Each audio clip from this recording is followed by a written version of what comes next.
Hoi! And welcome everyone. Oh, What? Schnaz. Super Schnaz. We can't go live yet. Aw. I forgot to set up the the battle map, and I spoiled a little bit of the next map. Whoops. Did you? I was looking at the screen and nothing changed. No, for the people on stream, they have seen the future. Oh. Oops. Did you tweet our game? No, you haven't. No, I have not, because I'm a dope. I'll be tweeting Tweet. that in a second. So, we all agree that Hungo's Art of Zack is canon now. I don't know about that, maybe. What? I know nothing. I'm Jon Snow. Yeah, you totally didn't repeat it. You tweeted. There's a friend who's been watching the streams, Hungo the Nomster, who's a furry artist. He's been doing some fan art of furry streams that play D&D, and he made a fan art of Zack that is heavily not safe for work, so, you know, check at your own safety. So yeah, you heard it from me, but you know, don't go check it out if you're not okay with a heavy smut. Don't do it. If you're okay with that, I'm more so curious because I'm like, isn't he asexual? So I'm like, but is it? I mean, it's You'd be surprised how little that matters. It's just doing the thing. But anyway.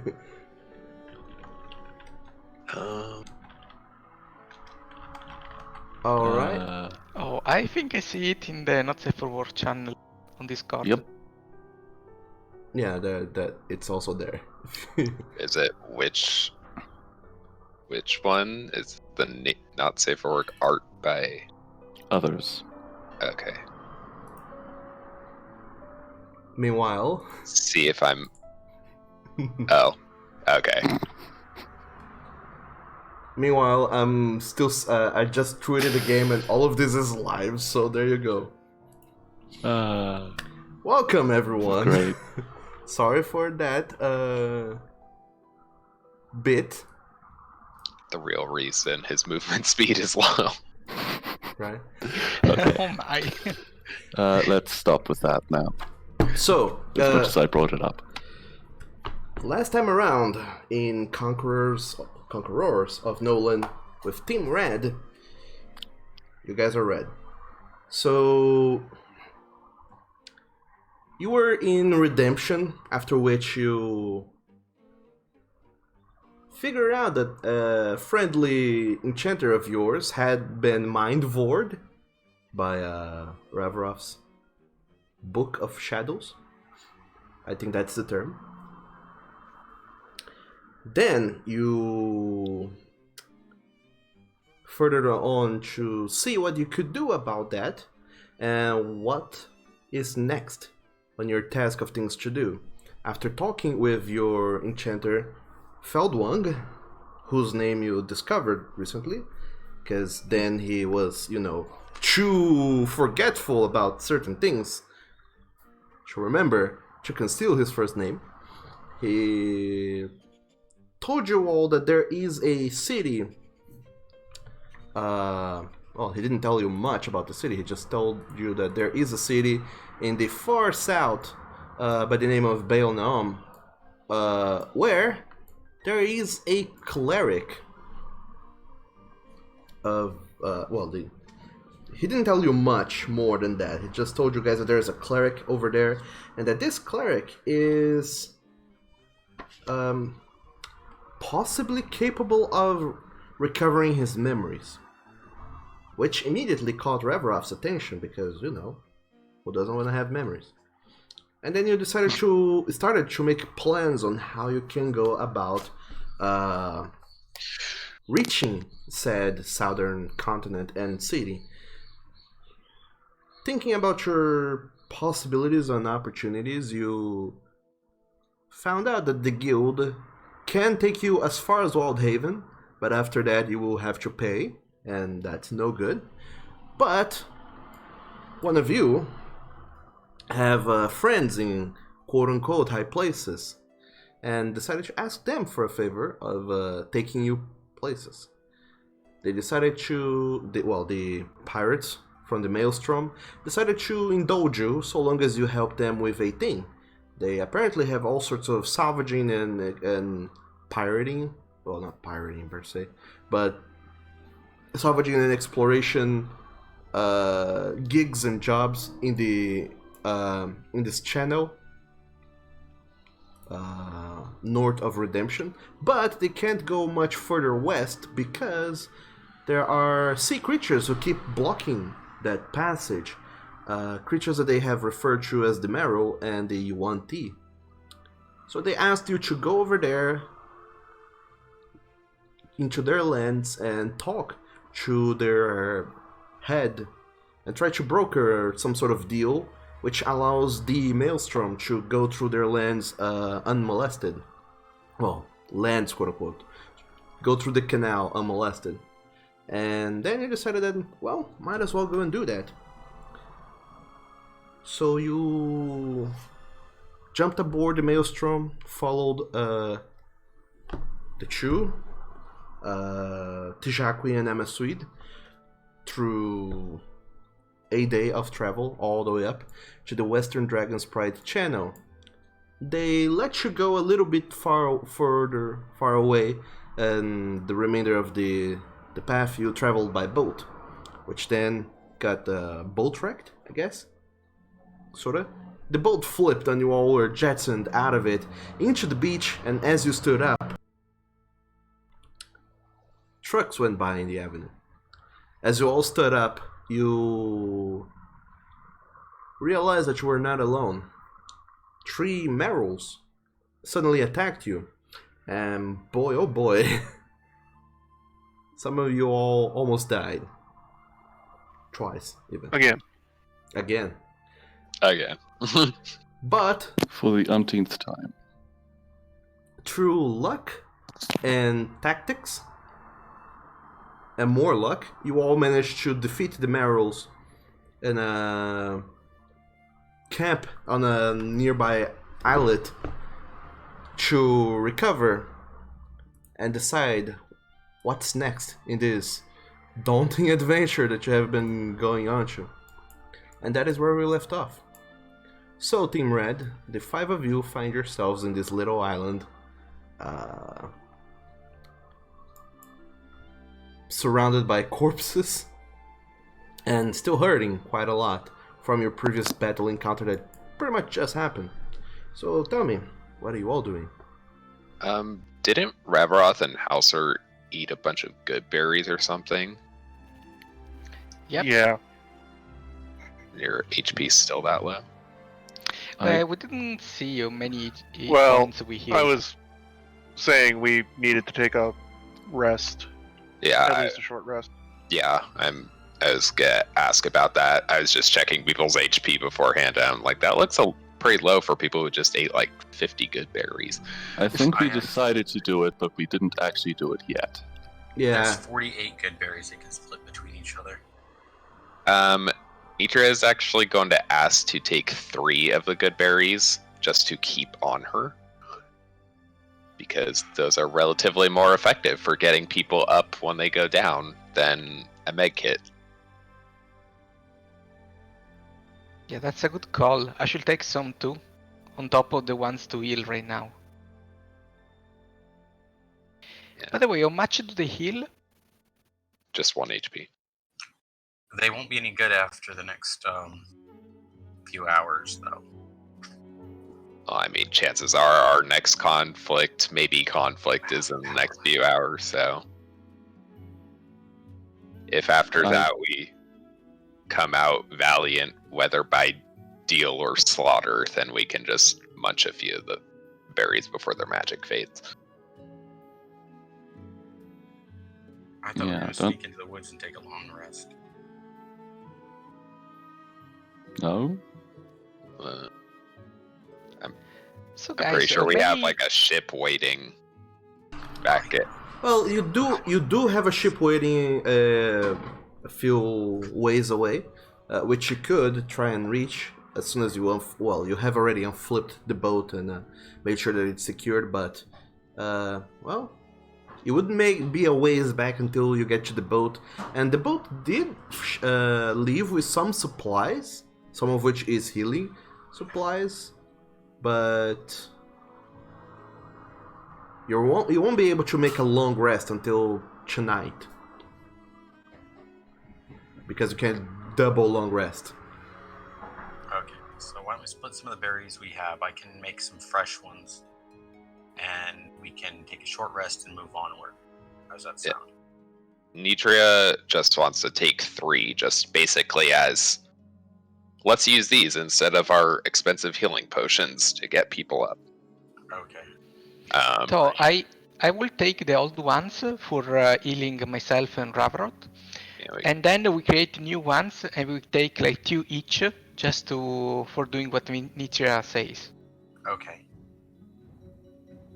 Okay, so old ones, I'm guessing Gravroth and Hauser should probably just split the old ones. So it's 60, which means 30 points each. There's 48. 48, then 24 each. But from the 48, didn't Nitra just take 3? No, she's No. taking some of the new ones. Oh, okay. So yeah, that. Yeah, so they last longer. Okay, so yeah, Halser and Revroff, both of you heal 24 hit points. Ravroth is at full, Helser is not. Can we actually use the healer's kit to get some temporary points? You will do yeah, that as part of the short rest. Okay. That's what the short rest is for. So Well, I'll make that and getting temporary hit points ordinarily anyway. And how many good berries is there from the new batch? Does it make 10? makes 10 apiece. I'm going to make 2 batches, so that's 20. Okay, so we'll take, I think we said Nitria and Hauser will take 3 each for getting people up. I think I'll take 5 right now just to heal some hit points. Yeah, I was trying to determine how many, and Nitria might eat some before. Yeah, I should take some kidding. extra healing too. A bit too low. She'll leave that for Hauser since he'll probably be taking more hits, maybe. Theoretically, should be taking more hits. If Zach Well, gets hopefully 5, it isn't. Hopefully he's not taking hits out of rage by lightning.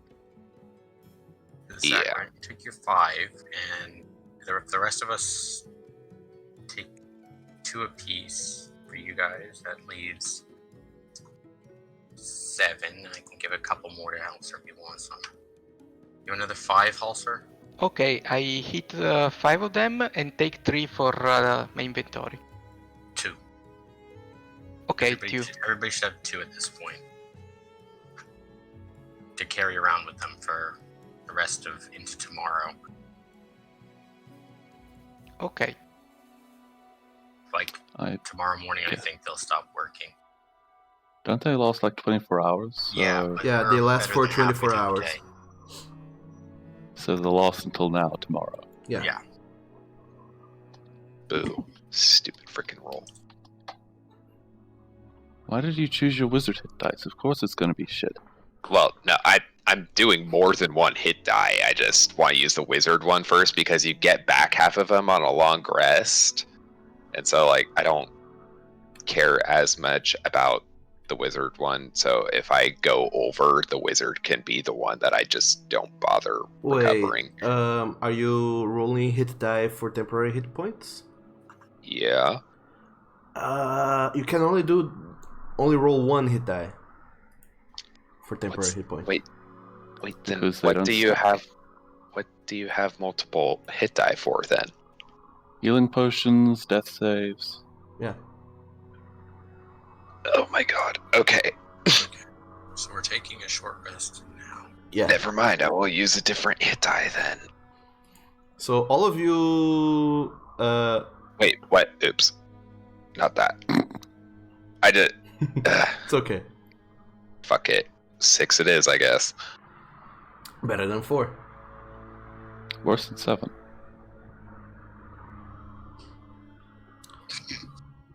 Oof. Well, What? Oh yeah. Wait, so with the death save, you can do. You can use one of your hit die to reroll your death save. Oh, his wizard hit die will be good for that then, because Yeah. number don't matter. Pretty much. Yeah.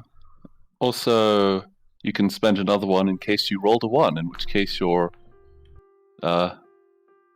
temporary hit points won't stack, but they'll still be higher than 1. Well, I mean, the lowest I could get is a 4. So anyway. Yeah, but I'm suggesting 4 hint Ojuk. So, Halser, you gain 10 hit points. Did you write that down? Adding them now. Okay. Reverov, are you gonna... Okay, gotcha. Everyone's rolling for hit points. Weirdly enough, I never noticed that Ojuk has no Constitution modifier. Yep. Should He also Nitria has the lowest hit points of the party or something. drink one of her 2 potions of healings? We kind of used most of the good berries other than the ones we're holding, and she's down about a third of her HP. So, because you're not in battle, you can take your time to drink this healing potion, so you will benefit maximum from it. And whenever you drink a normal healing potion, you can also add 1 hit die on top of that. Okay. No, I knew Which would about also the be max maximized. healing. Oh. I think I'll do the healing potion then. In addition to the 10 hit points, just because I'm not confident in our ability to just negotiate deals with. Well, yeah. We're not really yeah. the negotiator type. We start off trying, and then we're not charismatic, so it doesn't work. So I am an expert in intimidation, so that's always an option. At this point, we're mostly expert in taking lightning. So that's Let's avoid that. 10 plus D10 plus 3. That's 23. That would put me back to max. Okay. Way over, even. If you could go way over. By the way, Holster, these hit die that you're rolling now for your short rest, they go into temporary hit points. Oh, okay. I also need to add my Constitution modifier. To the hit it's dice? already... No, it's already added. Yeah, Yeah. it is already added there. Which is good, because you have very good constitution. So if we finished our Okay. long rest and want to brave the forest, Short rest. But or yes, short rest.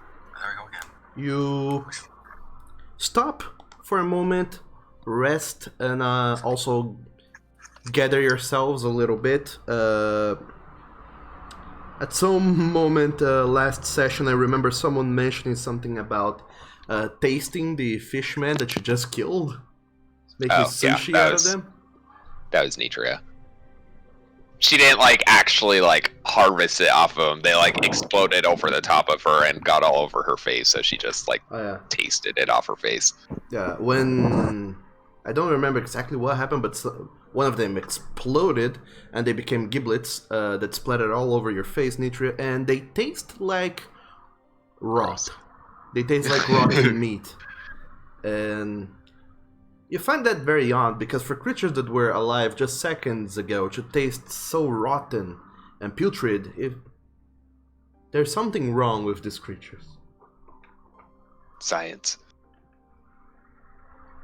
Learning information by tasting their bodies. Yeah, I mean, it's not safe, but boy, is it accurate. It's how biology works.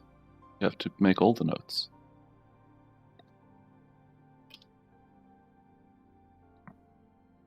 I guess Nitru would actually probably share that information. Yeah, guys, I kind of tasted it just because curious. They taste weirdly like they're rotted. I don't think they were undead, but yeah, they don't taste like fresh meat. Some kind of disease. I hope not.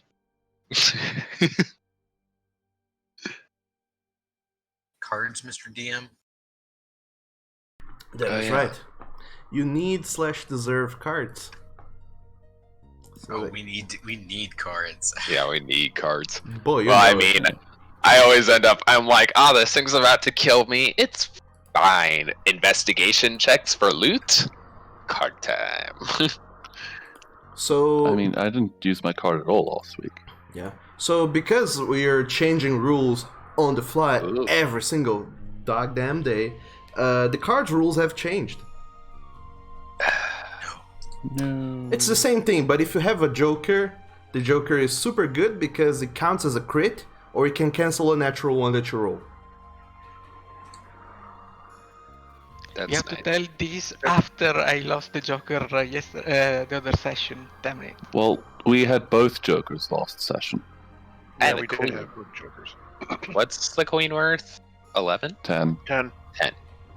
10, Jack, Ace, Queen, and King are 10.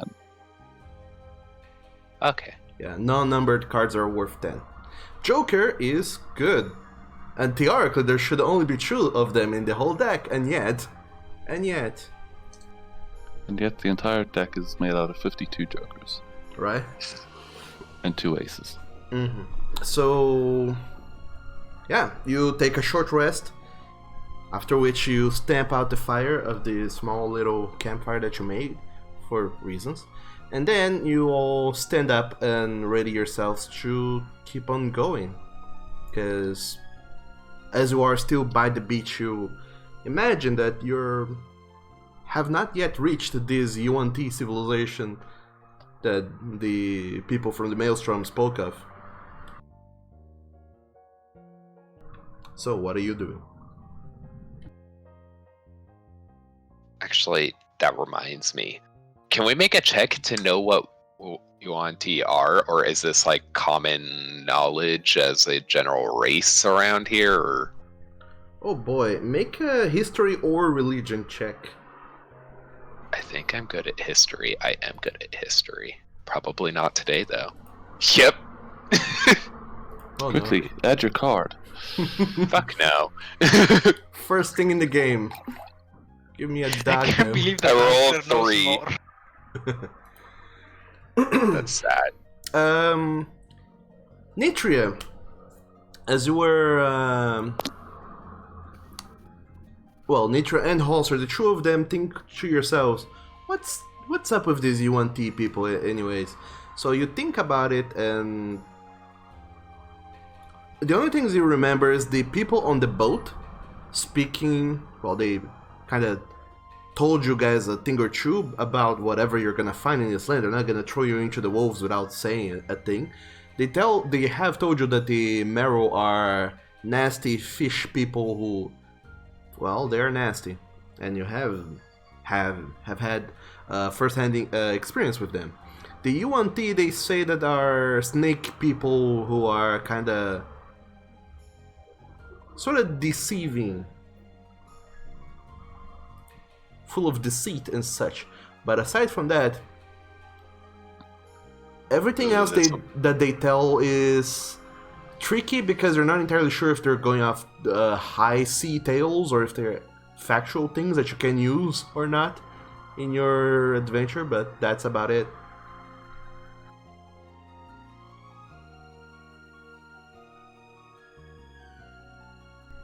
Oh yeah, Team Insight, you're gonna do great.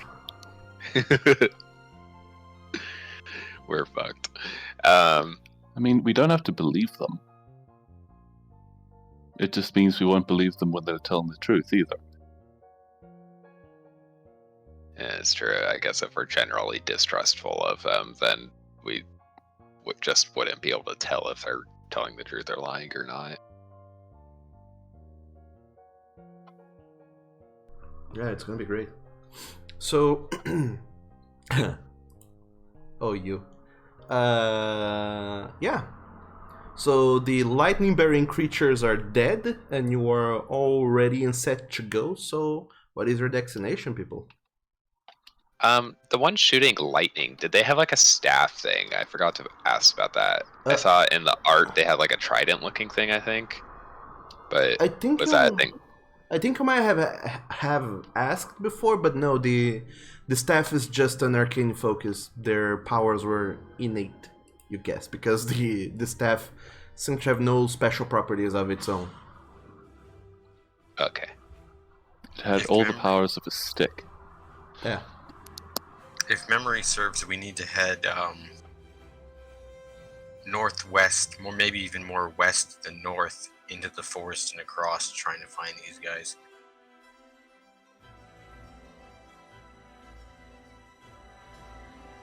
Sounds like a solid plan. So are you going that way then? Yeah. I guess me Okay. and Halter are gonna try and find the way. We have the forest messiah, we'll be fine. So I'm exhausted, so I get disadvantage for guiding the party. Yeah. On If all we just Oh, stay no, on we're fucked. front. all ability checks, you have a disadvantage on them. So who's gonna guide you all? Well, is that Probably perception Archer. or nature we're using, or survival?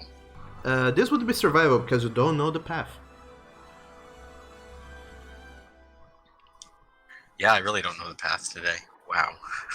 Okay, got that right. We're fucked. Okay, that's not as bad. So, you all decide that, hey, Ojuk seems kinda shifty ever since we made landfall. Maybe he hit his head way harder than we expected, but who knows? Maybe let's stick with the moose. And you do, both because he seems to know a little bit better the path forward. Wow, it's really noisy here today. Mostly because he seems to know the path forward, and also because he's also carrying Zach. Because you're still wading through water, because you're going through this little island patches of land, and in between them there's always a somewhat shallowy-ish water, about 4 feet deep, and well, 3-4-ish feet deep. At times it feels like only 1.5 feet. At times it feels like 6 feet. So you get the sense that if you just let Zach go, he'll eventually drown or lose himself in the water. So Halster takes him. That's so, you don't lose the kobold. And thus, you all follow what you imagine to be northwest-ish. I'm hoping I get rid of these natural ones before combat. So, as you guys are trekking through the forest, it feels weirdly temperate in here. You know that you're going further and further north, but the whole climate seems to take a sudden shift, whereas you start to see more thick, dense trees, a very humid area in general. Feels almost like a swampish, jungle-ish area rather than a forest per se. But thankfully, Halster is able to guide the party well enough through it. He seems to have some knowledge of the land, and is able to steer away from any more obvious problems and troubles and bad things. And eventually you all make your way to what appears to be some sort of clearing, whereas the terrain isn't as wet, and you can stand on solid ground for more than 1 minute without wading into water. And then all of you seem to stop for a moment as you seem to perceive something, as everyone makes a perception check. You look around yourselves trying to decide what is it exactly that you're hearing and where it is coming from. Trying to look into the distance, back and forth, all around yourselves. And then... Why does Halser have disadvantage on everything? exhaustion. Because he's exhausted. Oh, okay. From, Don't worry, I have advantage on perception checks now. Why? because I'm attuned to a cape of elven kind. Oh, it does that. Yep. Yes. And Nitria still managed to get the highest perception. Cool. But I guess that's her one proficient wisdom thing, so that makes sense. Right. So, everyone seems a little bit tired of wading through forest for the last hour, and half your party seems also to be very distracted. More than half, actually. However, Nitria and Zach, the two of you, seem to catch a glimpse off into the distance of movement, and then noises, voices talking back and forth. And you realize that not only have you arrived in some sort of village, well, close-ish to a village, but there's also movement going on in this village. It doesn't seem your casual, everyday just collect plants and farming and tending to whatever. It seems like there's some heavy activity going on, something unusual. And you see off-ish in the distance some bushes, and past these bushes, what appears to be some of the aforementioned Yuan-Ti, the snake people. You see 4 of them. 4 of them, give or take, because 2 of them look pretty much humanoid beings, but as they kind of move around a little bit here and there, you notice that their skins glisten in an unnatural way, and then you realize that parts of their bodies are covered with scales. The other one looks mostly humanoid, a humanoid guy with some sort of not per se robes, but he seems to be dressing some more really ritualistic dressing of kinds, and you guess that he has some sort of a position within the community.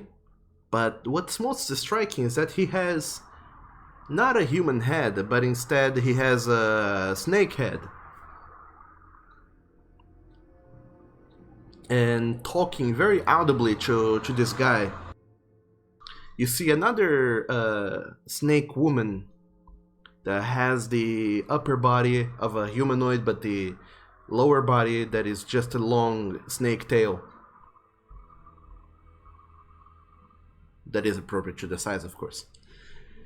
And she seems to be speaking very audibly in a commanding tone to this guy, and you also see that surrounding all of them are some weird-looking creatures. These kind of dinosaur-like looking things. They look like little gross green aliens that looks almost like their skin's shriveled in and wrapped around their muscles. It almost seems like they're just pure muscle, but this muscle is scaly and green, and you can see the veins running through their bodies, almost as if it's on the outside. And they seem to have sharp claws and talons and long serpentine tongue and big fangs. And they also seem to just be sort of around, jumping back and forth, a little bit agitated, almost as if just waiting for an order to strike. This is what you observe from the distance. How far away are they? Oh, ways. You're above like 100 feet. Well, like they're not. Are they like yelling, and that's why we're able to hear them, or are they talking like, normal tone, and we can hear them? Halfway between both. You can hear them. But you can also see them. And in seeing them, you can notice their body language a little bit as well. And the body language of the woman with a snake body seems very aggressive. Is this undercommon you're speaking? Boy, I have no idea. Let me double check. Is this a bird?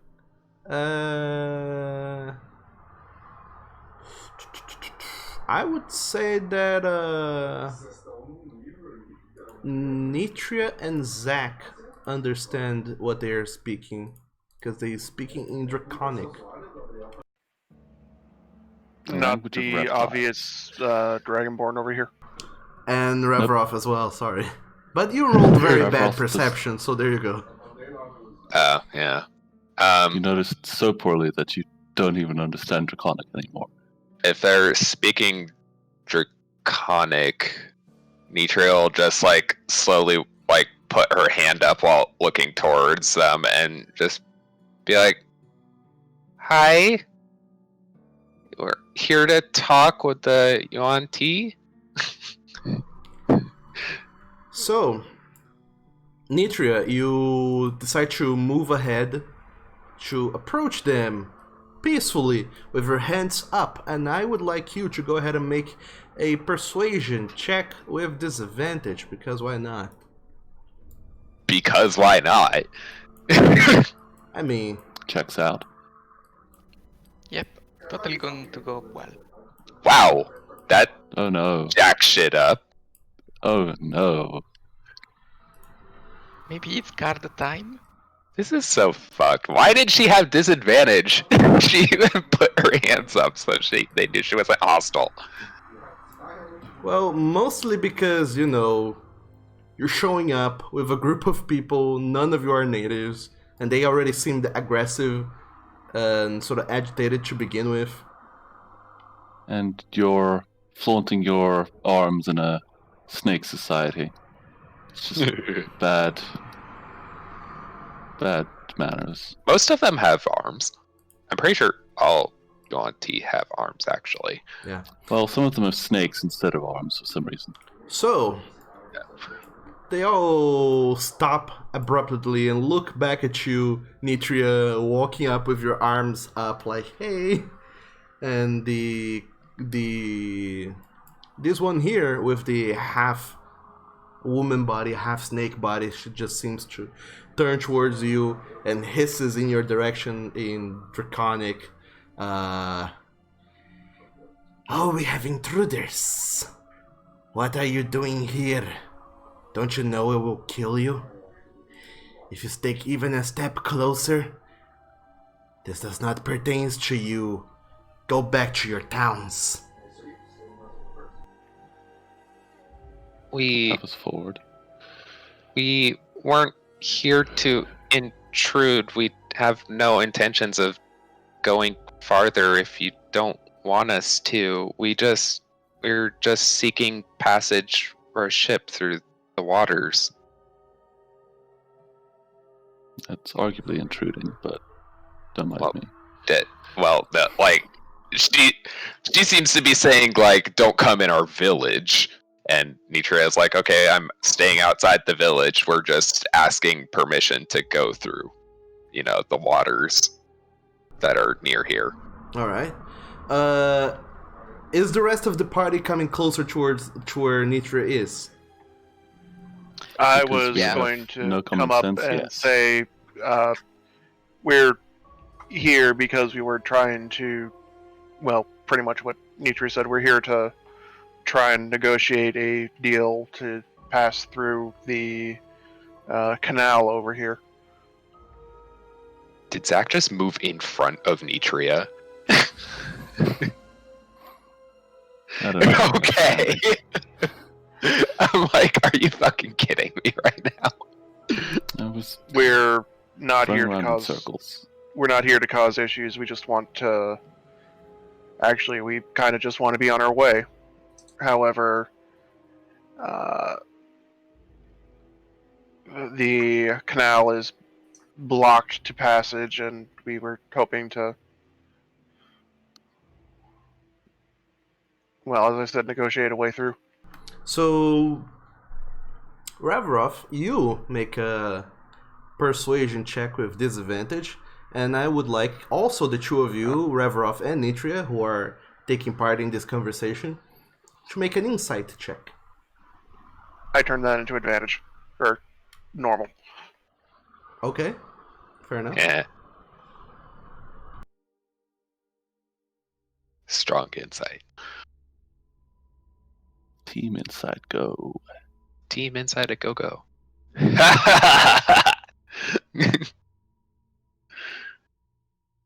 Oh, wow. Look at Reverov.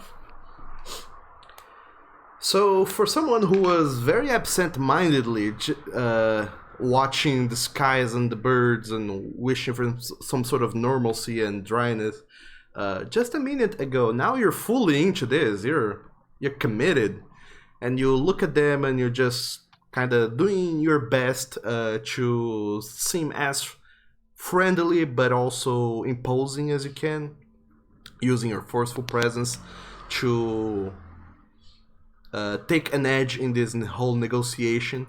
As you speak to her, she seems to take pause a moment when she sees your backup approaching, and also that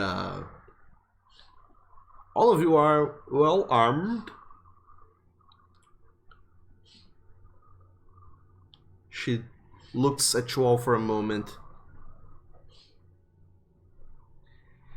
Well, if you want to be on your way, then be on your way. Return from where you came. This village is no place for you. But the canal, you can pass through the canal whenever you want. We are not responsible for anything holding your way in there. However, Reverov, you notice that she's not super forthcoming with what she's saying. Not only that, but you also notice that the more human-looking UNT in the back and the guy with a human body and snake head, the guy, it's pretty hard to read his emotions through, the whole snake visage. But even then, you kind of notice that they seem a little bit. They seemed apprehensive for a moment, but then they seem a little bit relieved and relaxed with all of you approaching. But then they see like there's almost like hope in their eyes as they look at you with expectation. You get the sense that there's some sort of subjugation going on. We need to do a murder. What is blocking the canal then? Like I said, I know not of what stops your passage through the canal. We are not holding you back. We are just a village of people trying to make do with our lives. And you should do the same back at your home with your people, and not here. Now be gone.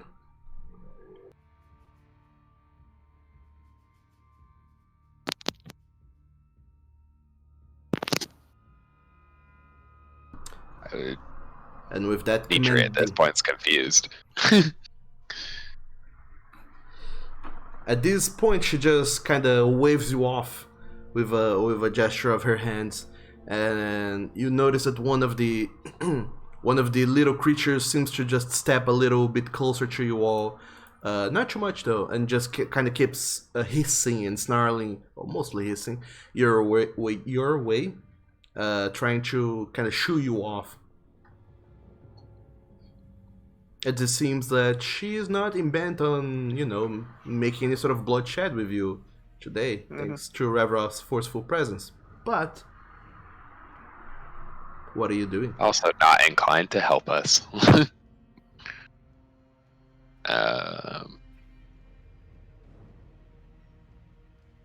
Does this have to do with the fish djinn that were out there? Are they holding something over you as well?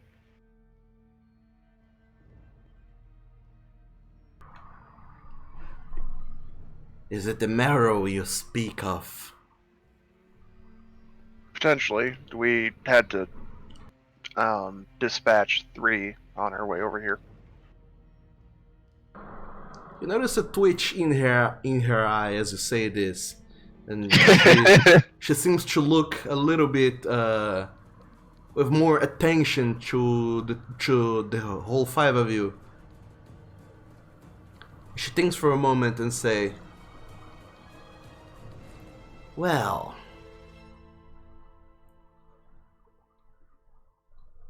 they are indeed troublesome at times. They can be quite nasty and quite aggressive, so to speak. I don't suppose that you're... Well, you do seem to be very accomplished fighters, are you not?"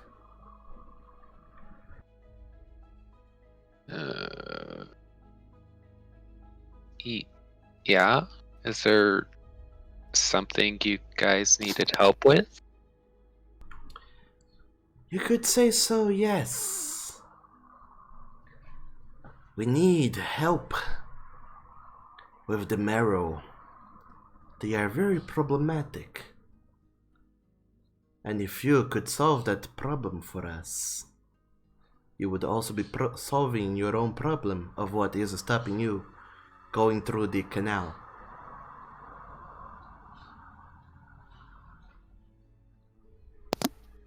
And she seems to have some sort of a grin as she says this, looking at you all very attentively.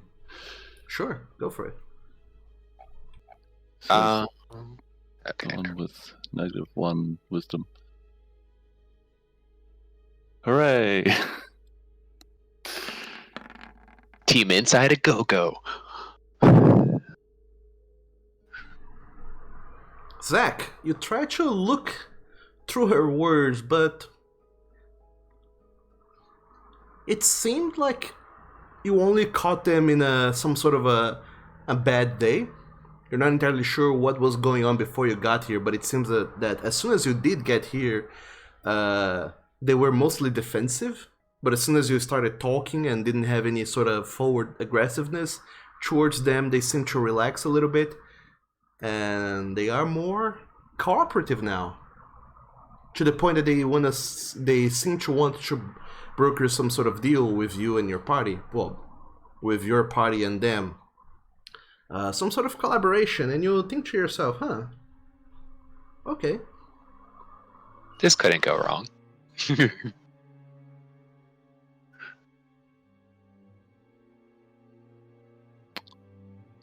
Nitra just leads into Rav a bit. She's like, What should we do?" I mean, we can always go and encounter the other thing that we're dealing with and find out what it is and see if that's the problem or these people are using their fancy words to deceive me. My thought as a player is that just like, oh, you killed the marrow that I have put out there because I'm the one putting them there. Let's send you into the den of the marrow and TPK you.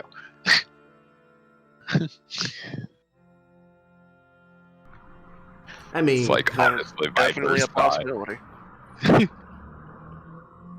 the player thinks that, but the character, boy, oh boy, the character is certainly Oh yeah. on board Oh with yeah. this. Well, I wouldn't say on board. She's confused because she's like, she was told that these are the ones preventing the passage, but they're saying they're not the ones preventing the passage. And But so we're also told that they're untrustworthy. that is true. Yeah, I mean, that's a big part of Nitra's confusion. She's fairly distrustful of them, but I wouldn't say she'd go as far as to insight into them sending us into the den of marrows. I expect a trap, but I don't know where.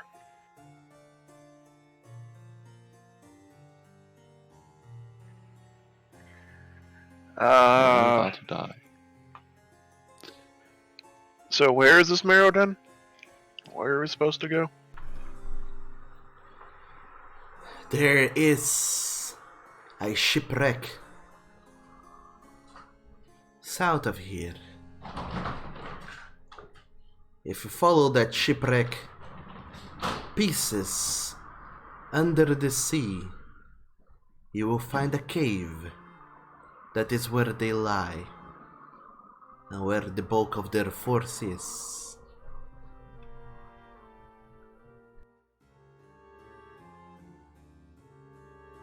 The bulk of their forces. That doesn't sound good. We did really not hot against just 3 of them.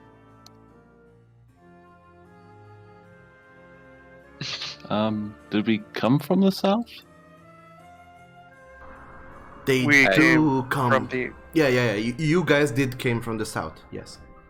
So it's probably the same shipwreck we saw coming in.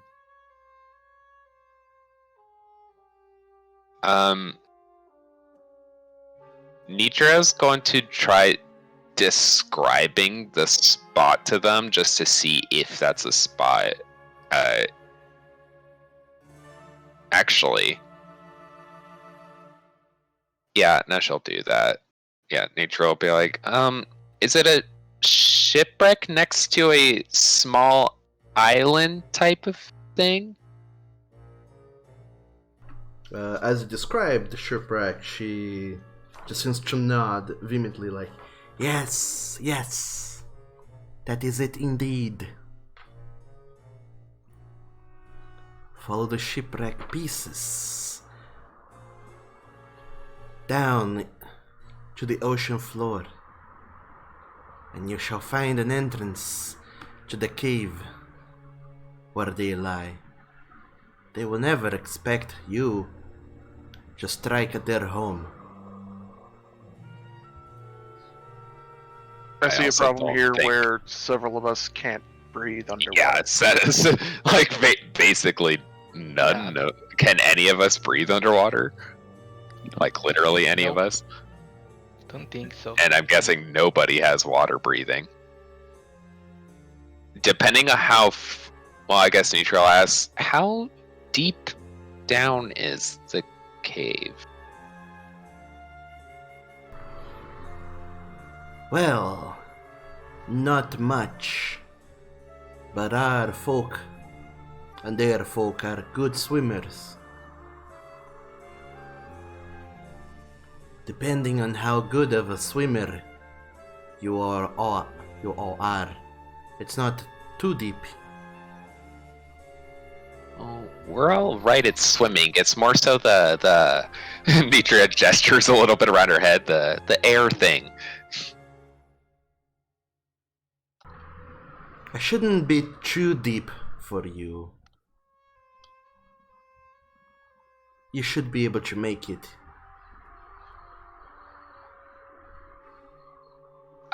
Safely enough. So, inside of their den, not completely water, is there like an air bubble, air pocket in there? Yes, their den is in an underwater cave, but inside the cave it is dry. Okay. Mechanics wise, how long does the breathing last? It's like 1 minute for each of your con modifiers, right? Boy, good question. You can breathe for a number of minutes equal to 1 plus your constitution modifier to a minimum of 30 seconds. Nice. I think everybody but Ojuk is probably okay. Yeah, Ojuk can hold his breath for a minute.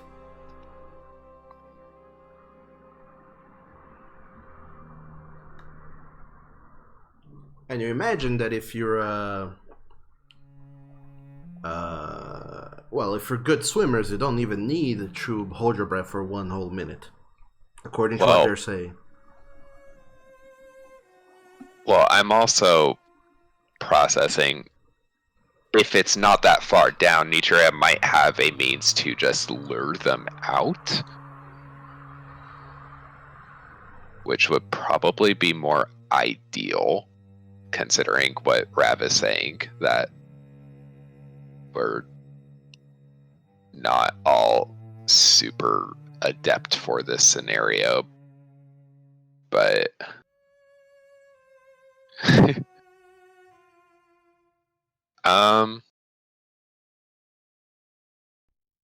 well, Neutral just asks, are you guys okay trying for this? I have a bit of an idea to maybe make it so we don't have to go into their den.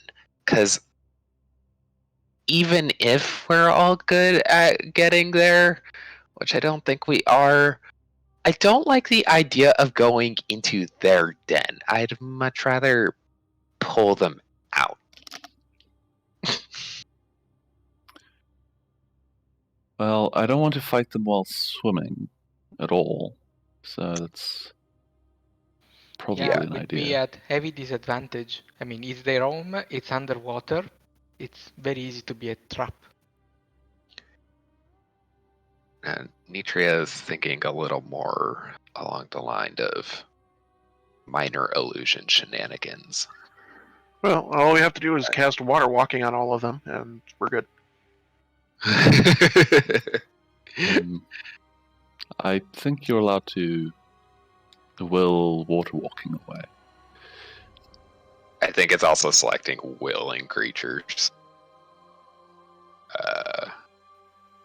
I'm sure there's ways around this. Water walk. Doobie doobie doob. Also, I don't think any of us have it, so. Oh, I thought You that are was the being highest suggested. level spellcaster that we have, so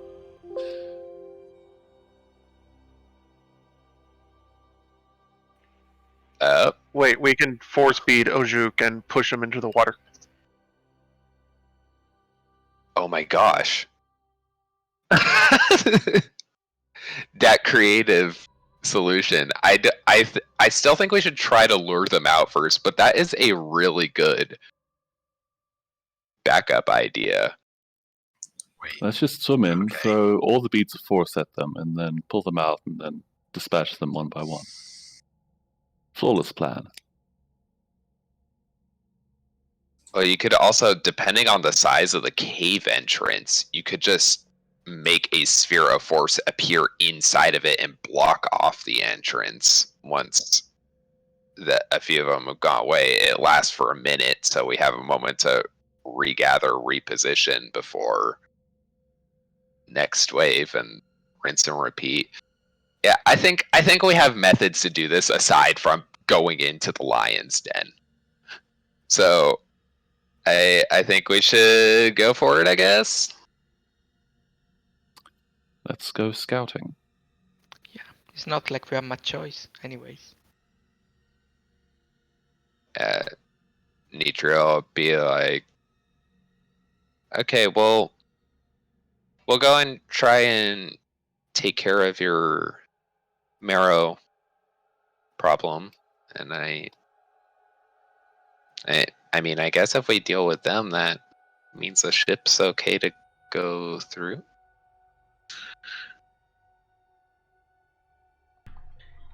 Yes, yes. It should be okay to go through once the problem is dispatched, yes. She's like, I'm the problem and you're all idiots.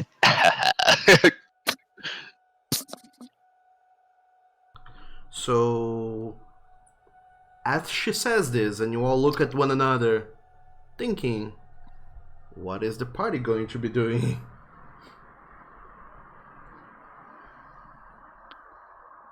Well, let's turn our backs on them and leave camp without looking back. Yeah, let's head back.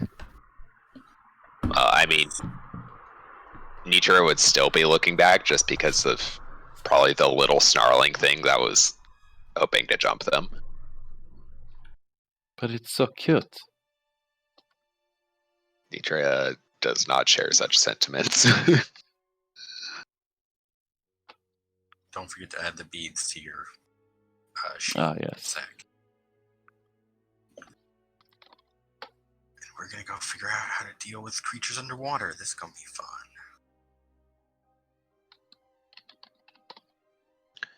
Yeah, hopefully, like, this isn't too far from a land mass or thing we can stand on.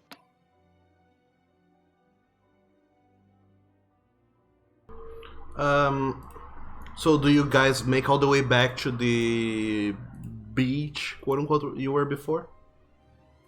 I Sounds like it. guess so. Yeah, we don't have other leads, so time to go back. Checks out. Yeah, I guess slightly western of where we landed. You can get there from here. I'm a little curious though, like before we go, Nitra would want to like glance at the tents and stuff that are around and see what's in there. Alright, make a perception check, Nitria. I mean, this was more broad. Like, are those actually crates? Yeah. Or potentially more.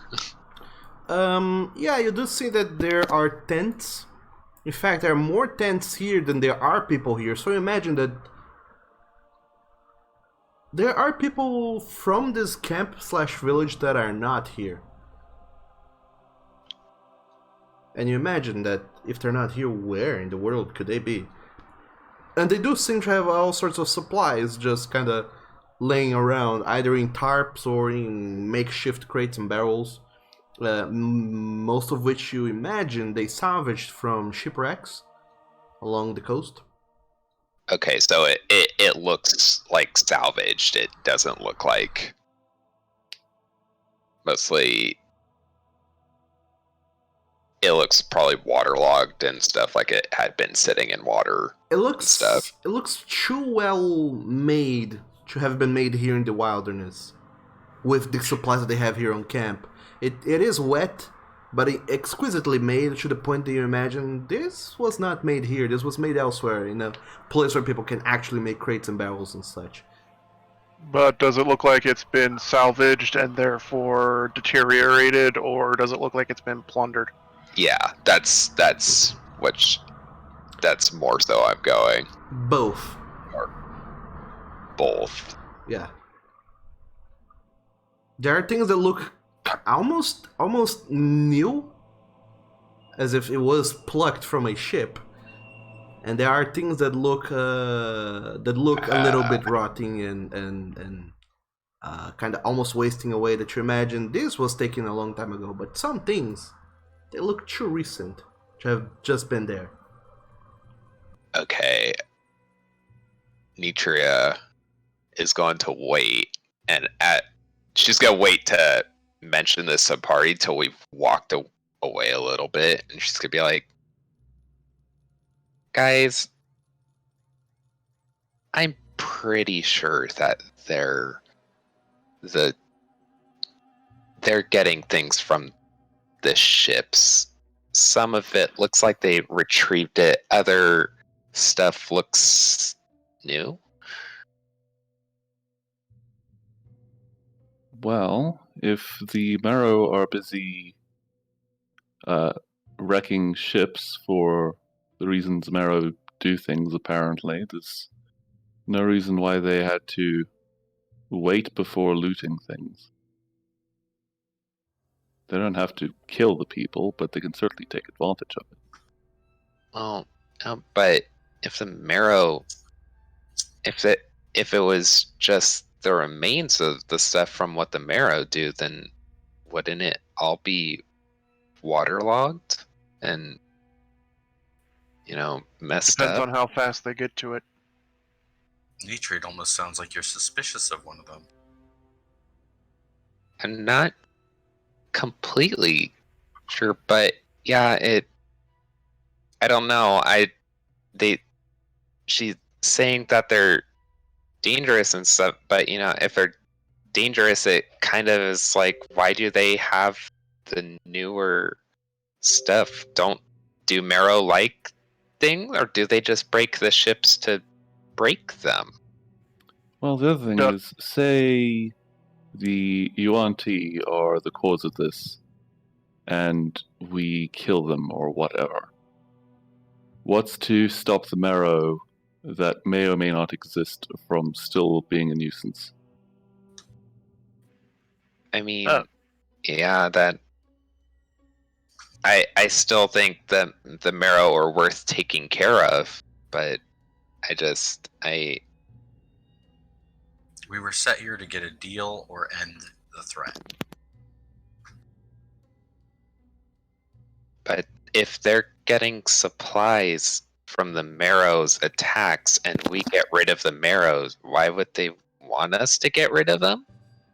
Probably because we'll either die horribly or be wounded that if we come back they can finish us off. See, that scares me. So, Doug, what do I know about marrow? What does my Swiss cheese brain remember? Actually, yeah, can we make a check regarding... No, did we already make a check? No, on you the made first thing? you try to recall about Yuan-Ti, about marrows. I would ask you all to, well, whoever wants to try and recall this, to make a Arcana check. Sure. Boop. Oh no. I'm gonna trust my magic Wow. party members. You're gonna do what? I'm just gonna trust my magic party members. The Okay. lizards. Definitely. Dragonics. It's the one thing I'm good at. So, the things that you should know about Meryl, Zack, and Rev is that there are big monstrosities, and you do know that many monstrosities, they are ravaging creatures who just care about mostly destruction and such things. But sometimes these monstrosities have just an inkling of knowledge to be able to wield magical powers, such as we have seen some of the Meryl do. Hardly ever they join into societies, such as you have seen them do, the trio attacking you and having a den, as the people have described, the snake lady has described to you. The Meryl seem way better organized than your run-of-the-mill monstrosity. And then you think a little bit about it, about whatever you can remember, and you do seem to recall pigments of information here and there about the Meryl, that they're actually not from this plane. They're creatures that comes from the hells, from some wet oceanic portion of the hells.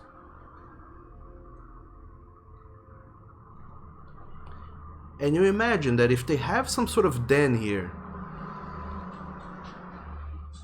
that they came from somewhere, somehow they found a way across and settled here in the ocean.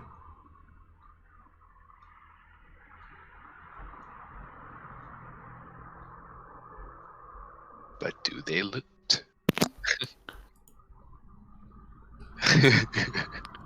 I mean, if they come from the hells, they probably don't need to eat or drink anything. I'm fairly certain that demons eat and drink fairly often. As to whether it's needed or not, I don't know. But well, yes, it's... I don't know. Extra planar nonsense. Which was apparently my specialty, if only I remembered things. We're working on that. I will say further that because you roll so well, you do know a few more things about the marrow. According to the lore from the book, they used to be people who worship some sort of deity of the sea. This deity, though, was not a deity, but a powerful demon that manifested its will through the hells and into the material plane. And this tribe of fish folk ended up being distorted in madness and became the Merrill through all sorts of ritualistic practices and sacrifices. Cute. So probably definitely worth considering dispatching those guys too. But that I am not arguing. This has been a very useful method of gaining experience of the lair of a dangerous creature that would probably still become a problem for the ship. But I am pretty sure that these ones probably aren't as overtly opposed as they are making it out to be. I'm almost certain we're being used. I just don't know how and why. Yeah, Nitra is more so in the mindset of like she knows that they are getting the stuff from the ships, and she knows that not all of it is just salvage. So from everything I'm hearing, the Yuan-Ti probably summoned the Marrow and lost control of them, and now want to have us wipe them out so that they can finish us off and start their operations all over again. Yeah, and I kind of like the idea of taking this information we have now and taking out the main Yuan-Ti at least. I mean, Nitra didn't incite the two shifty subjugated ones, so she wouldn't distinguish between them personally, but yeah, we are having this conversation way over that way. We said so, yes. Yeah, I actually said that Nitra would wait till there was some distance between us. As one does, of course. So, you just moved away and are talking, or are you still moving towards the beach? If anybody's watching, we're moving towards the beach, but we're taking our time doing it. Yeah. I guess this conversation would be halfway to the beach. Yeah, I think the idea is, okay, we're going to leave now, blah, blah, blah. Okay, they can't see us. Let's talk about how these people are going to stab us in the back. Yeah. The idea... Nitra has enough sense to know to not have this conversation right next to the people. That's pretty baseline. Well, there's unwise and then there's stupid. Yeah, she's unwise, but she is not stupid. So she's having a hard time piecing together motivations, and why wouldn't they help us out and stuff other than like, and now she's just like, wait, why do they want us to kill them if they're getting the loot that they get from the things breaking the ships? So she's more in question mode than, aha, I have thwarted the evildoer's plot. Yeah, that's the difference between failing in an insight check and passing an insight check to know whether or not your instincts are correct. Yep. But Nitra does at least know that they have looted or plundered goods in their camp, which does not signify that in itself communicates they're probably not being honest with us. Well, they're probably not being attacked by the Marrow, which means they're not being honest to us because they said that the Marrow were a problem for them anyway. Yeah, Yeah, they said the marrow were a problem for them, but they have loot that they would have had to go down into the area that the marrows are hunting in order to pick up. That's pretty two-step thinking right there. Yeah, their story doesn't really check. So, what do you guys want to do about that? Well, the village isn't going anywhere. We could try and see if we can find snake tracks. That doesn't make sense. But see if we can somehow track the Yuan-T's movements out of the village to see if somehow it gives us a smoking gun that somehow says, they are working with the barrow, or something magical. Well, alternatively, we can just check out the marrow, see how thoroughly fucked we are if we take them on, and plan from there. Yeah, well, I'm also worried about, this was explicitly communicated, that there is more tents than there is more people we saw there, and if we wait, then there's going to be more of them later. And Civ. Now, where we could probably take out... Would Nitria be able to recognize either of those main two as casters? Which ones? Components. The one that was... I think that one was talking to us. The lady and the one with the snake head. The one with the snake head, he did seem to have some sort of priestish vibes to him. You imagine that if he can't cast magic, he at least has some sort of Magic supernatural ability. No, that he's some sort of leader to them. He's some sort of head that people go to. Priest as in a spiritual leader to the people. The other one, with the snake body and such, there was a little bit of she might be into the magics somehow. I'm mostly, just because Nitria is not super insightful, I'm mostly just asking, does Nitria see components or arcane focus? That's just all I'm really... I don't expect her to be able to recognize a caster if they don't have either of those things.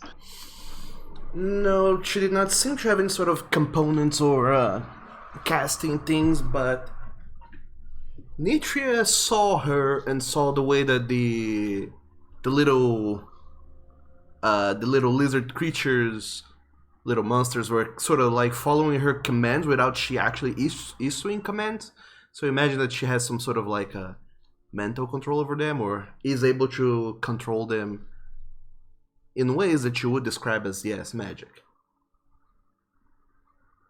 Okay.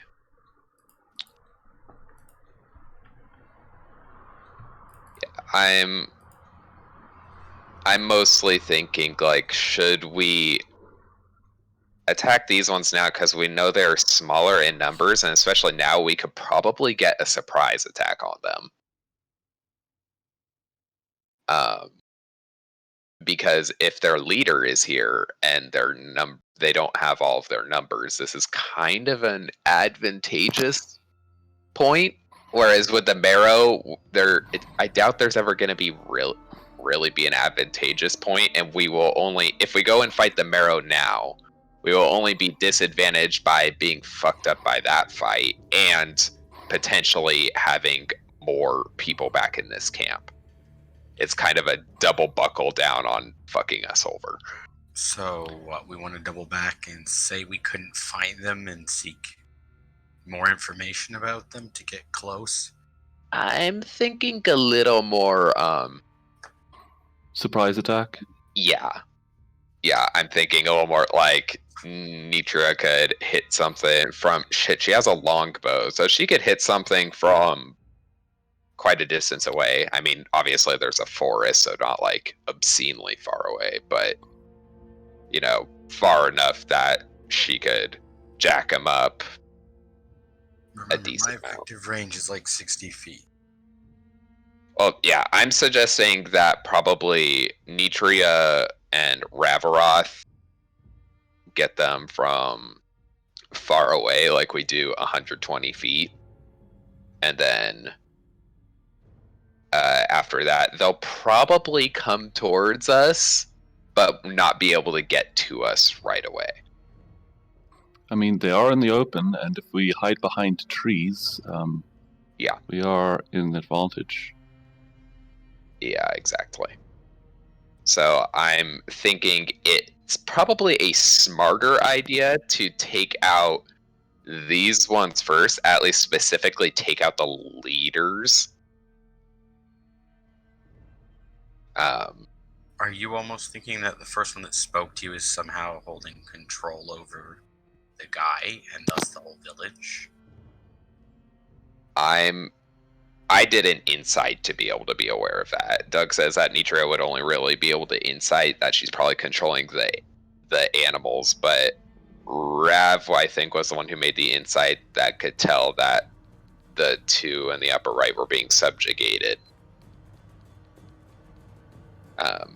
As far as like the head honcho dude, I have no idea, and I don't think Rav does either. So, what is the plan, folks? I believe we're going to go murdering. Sorry, are you doubling back to the camp? Everybody on board with that idea? Okay, yeah. Well, double back, but we're going to keep a solid distance, just in range for Nitria and Rav. I think we're also going to start out more spread out. Yeah, probably a decent idea. Remember, it's not evil if you think you're doing the right thing. Alright, so make a stealth check, everyone. Advantage. At advantage? Because The of the cloak of cloak. Oh, He okay. gets advantage. You don't I need am the knight. You don't need to be an elf to use the cloak of elvenkind, apparently. Nope. Tulser, eat your card. I'm gonna use the card. It makes you that's a good elfier. idea. Okay. What is your card? It's a 7. So that's 15, alright. I'll keep that in mind. So all of you go away for a while, then you kind of try and double back through the trees and return by hiding in the bushes, which is this lighter green areas of the field, where it can obscure you quite well. And by the way, just so you know, because rules, if you are shooting beyond your... Oh no, we lost our juke. While we're waiting for him, I do pass 3 slightly glowing stones over to Nitria. What are these? You can throw them when you get within, or before you get within sword range, and they'll do a little bit of extra damage because of the enchantment I put on them. This is a magic stone, right? These are magic stones, yes. Okay. I mean, Nitria has very good means of attacking from a range, but actually these should probably be given to Halser. I was going to say we could hand them over to Halser then. Yeah, 'cause it has a range of 60 feet, and Halser, I think, is the only one with no means to attack outside of melee. So, the thing about attacking beyond your optimal range is that you have disadvantage on that attack. But because you are hidden and making a surprise attack, you have advantage on that. So it cancels each other out. We're not... Are you referring to just like Ojuk? Because Nitria and Rav are in range. No, yeah, I mean, yeah. If you have any weapon that is beyond that range, this first surprise attack can be made a straight roll if it is beyond, or with advantage if you are within range. I definitely want to be around Well, considering Ojuk's short range, his long range is like only 4 times that or something. No, Which point double. it fails? Is it only double? Goodness me. So Ojuk, you do move further ahead into this next bush, where you're gonna be hidden away from view, as everyone else is, still discussing. But this time around, after being so rudely interrupted last time around, they seem to be talking in another language. Still, the same discussion that they were having before continues, but now in another language, which I don't believe any of you speak. Maybe Revrov does. Let me double check. That's weird that they Probably not. changed language. My guess. Unless they're speaking a variant of Primordial. No. Yeah, none of you Guessing speak the not language. Undercommon. Does it sound like they're speaking by inhaling instead of exhaling? In which case, it's probably Abyssal. Well, none of you speak the language, so you have no idea. But yeah, Not Draconic or Undercommon. No.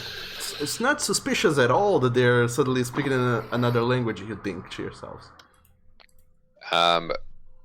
Nitria is gonna lean in to Rav, and she'll be like, should we go after the lady or the big guy? I'd say take out the spellcaster first. So the big guy that we kind of established, they're both potential spellcasters. Take out the one with the minions first. Okay.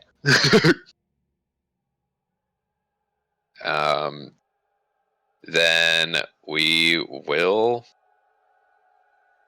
I guess, go for it. We have advantage on this, right? Alright, so are you all just breaking stealth and attacking everyone with all you got?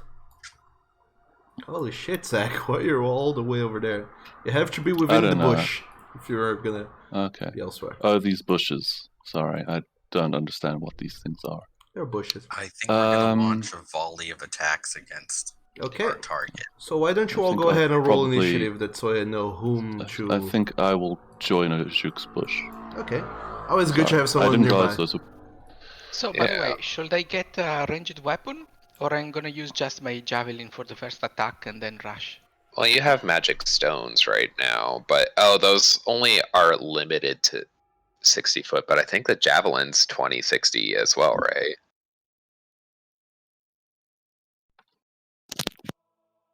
I think the javelin is 2060. Ooh. Okay, I can start with... Wow. Decent initiatives all around. Except maybe Halser. Halser hasn't gone yet, but we don't expect great initiatives from Halser. Halser would probably have to be up in Ojuk's bush to get within range. Well, strangely decent for me. Is that what we're calling it now? Ojuk's bush. Since I don't do any components or verbal or anything for the variant of Hunter's Mark, I'm going to do that. Yeah, on her. I don't know, but I don't think you do. So who are your hunters marking? The one that seems to be in control of a bunch of stuff, the one everyone seems to have some suspicion of, yeah. Alright. Nitria? Were you going to say something? I was wondering, the quarry mark doesn't say, and I'm not in range, so this isn't immediately apparent, I guess, but is that just a personal sensory thing, so it wouldn't register or have any components, or is it like a thing that... The core mark is just you locking on to the target, pretty much. Okay. If it's not a spell, it doesn't have components. I just didn't know from description alone if it actually made like gestures or anything. No. Are you hunters marking something?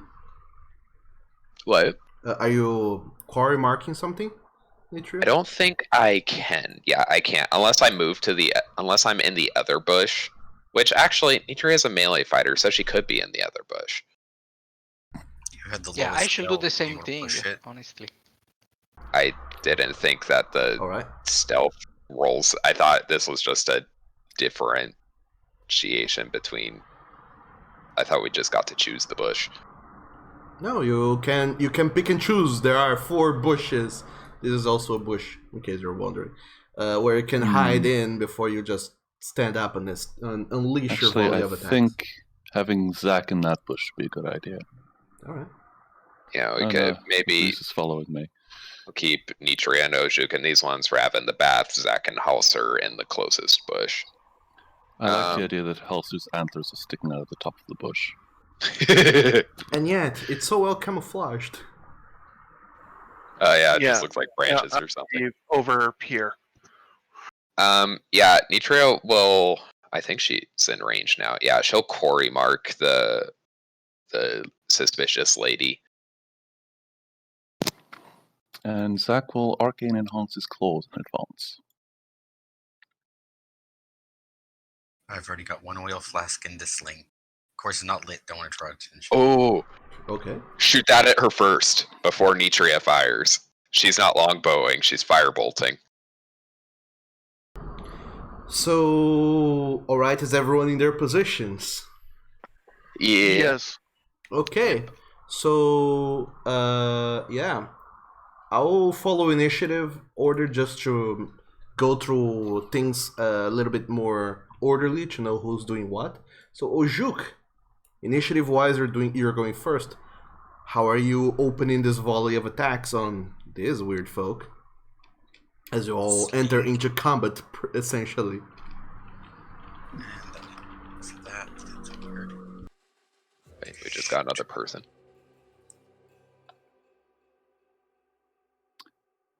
It might just be the bot. It was the music bot. So, are you attacking the lady thing then? Yep. Okay, you have advantage because you're hidden. Oh, my bad. I forgot to click that. By the way, it's kind of hard to hear you, Leo.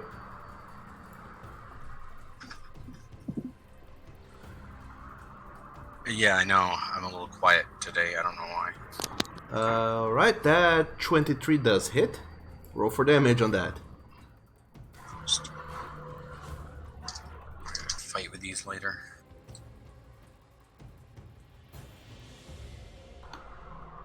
Okay. So that's a lot of weird individual damages I have to count. Very poor damage roll, I'm afraid, though. Yep. And as this part of this volley, I don't think I can get second attack or extra attack. No. Okay. Well, I have the one attack. Otherwise, surprise rounds are bullshit. But she also takes an extra 15 points of damage from the oil flask, which explodes. Not lit yet. She's just coated in oil. Never mind then, she's coated in oil.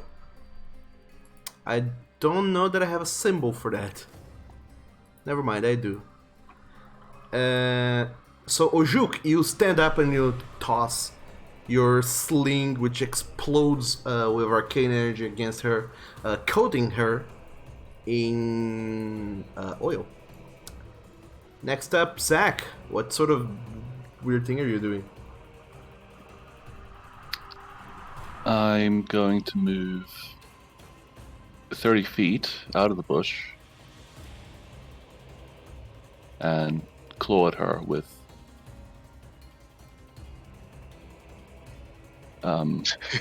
fire.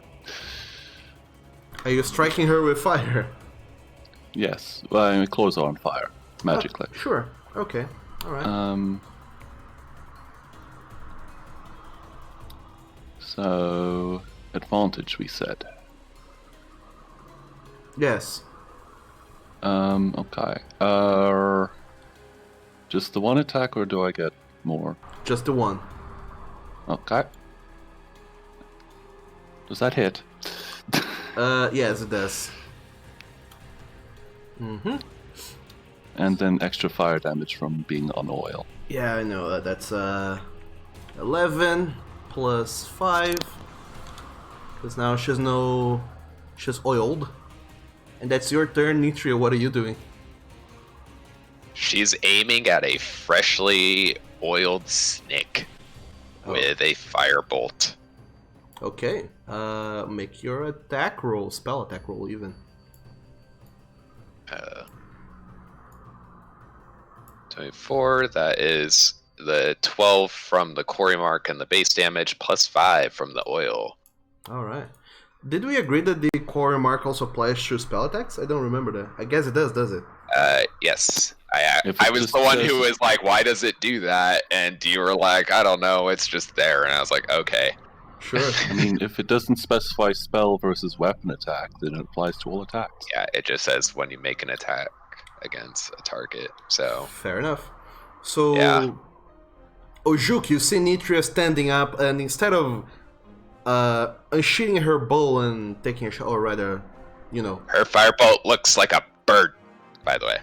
sure, instead of like shooting with her bow, as we have seen Nitria do a few times before, she just stands up, outstretches her hand, and utters some arcane words, and suddenly you just see this firebird coalescing in the palm of her hand and just flying at incredible speeds towards the snake lady and just explodes across her face.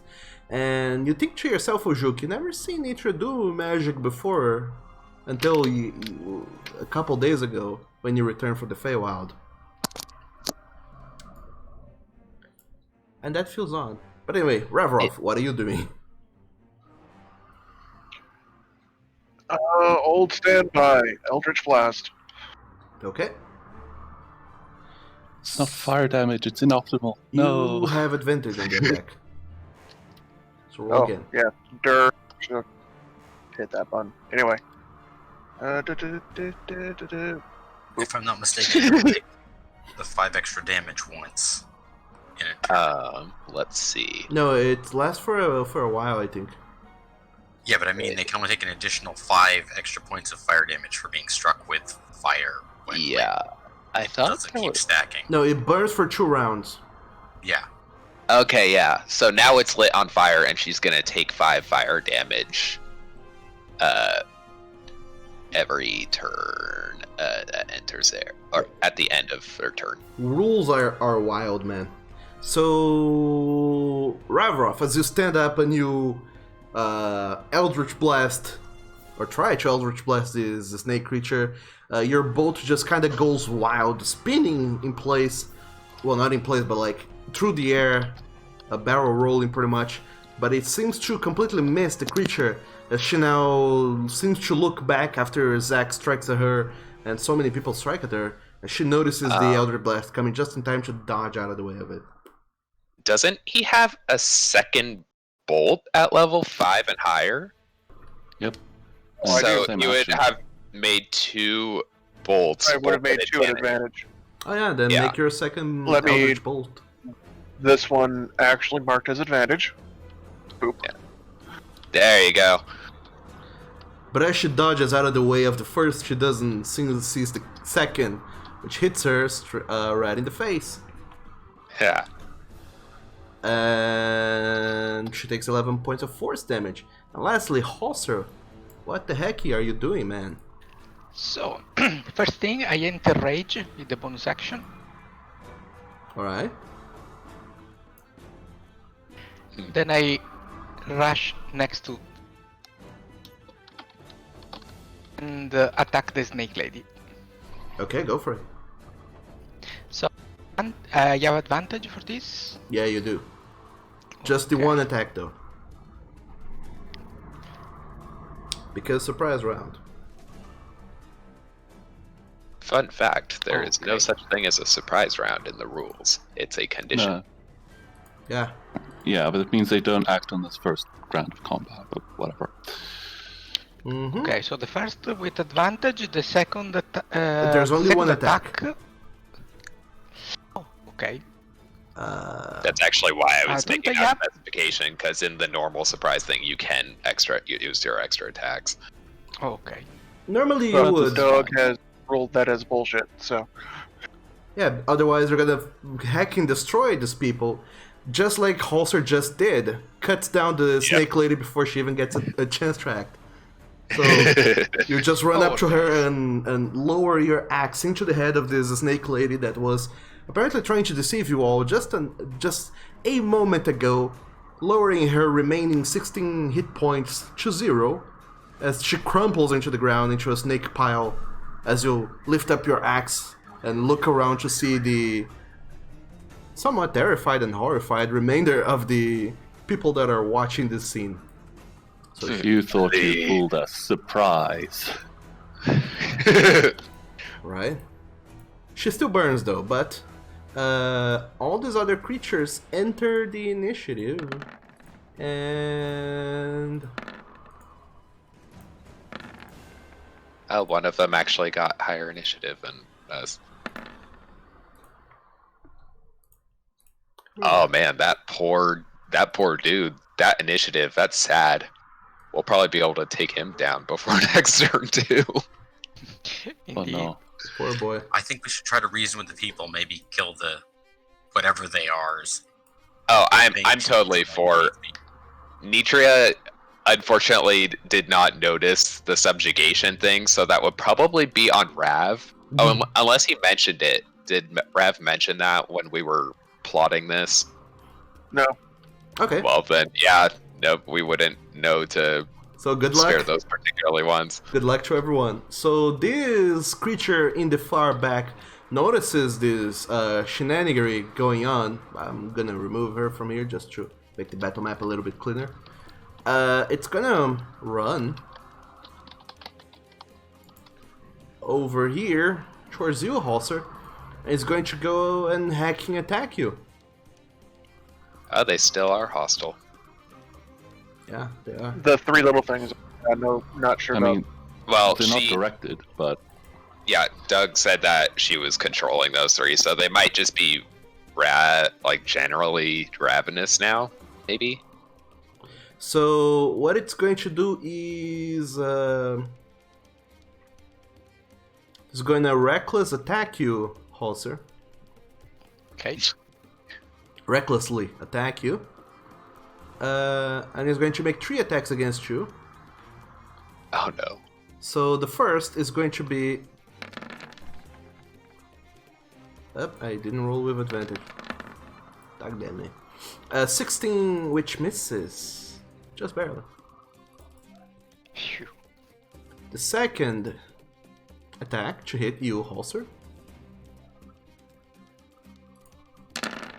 is a 16, which also misses. And the last one it's a 16, which also misses. is a 19, which hits for 3 points of damage, halved to 1. That's embarrassing. That's Oh bad. no. Halser's like, ow, it got my ankle. Pretty much. Like, ow. Watch out. Stings. It's a snake version of a chihuahua. Yeah. Kinda, yeah. It's my people. And actually they're way bigger than you, Zach. But that's what that little thing does. And attacks against it have advantage now until its next turn. Ojuk, what are you doing? You wild man? Thinking crazy stuff. The slowest snake thing, I'm going to bonus action move my hunter's mark to it. Alright. And it's- I'm going to sling 2 slings at it, just regular ball bearing shots. Okay, go for it.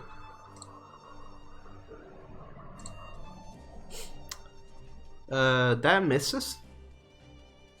That hits.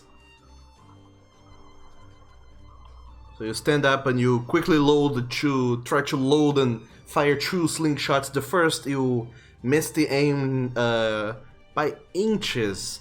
It doesn't get the thing, but then on your second shot, you correct your aim and hit it for a lot of damage. Holy shit.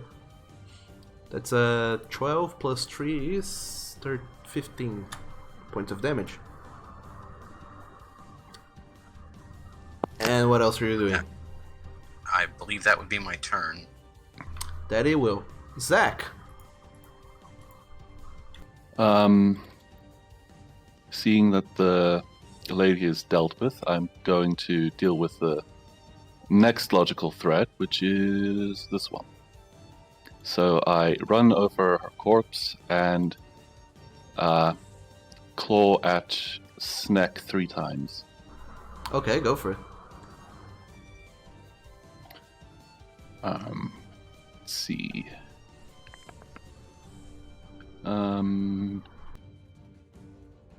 Claw. That hits. Heck yeah, it does. For 8 plus 10, that's 18 points of damage. Second attack. Also hits. Low AC, nice. Probably a cleric boy. For 14 points of damage. And my bonus action attack hits. Mm-hmm. For 7. Alright, this creature is below half health. Nice. And that's your turn. Next up is Nitria. Well, first off, we are going to bonus action shift the quarry mark to cleric-y dude.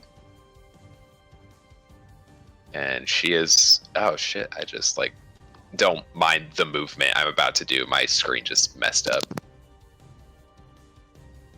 Oh, wait. That's... fucking roll 20. Fuck it, I'll just stay there. She's gonna firebolt the dude. Okay. She moves I'm gonna have to closer. refresh it. Yeah, she moves closer. Yeah, I think that's in her movement range, so it's fine. Sure. She's doing kind of like the whole walk towards the target as she's shooting firebolts out of her hand. Yeah, I'm gonna have to refresh roll 20 in a moment, but hell yeah. That It's a hits. solid 14 damage right there. Alright, 14 points of damage. That's her action.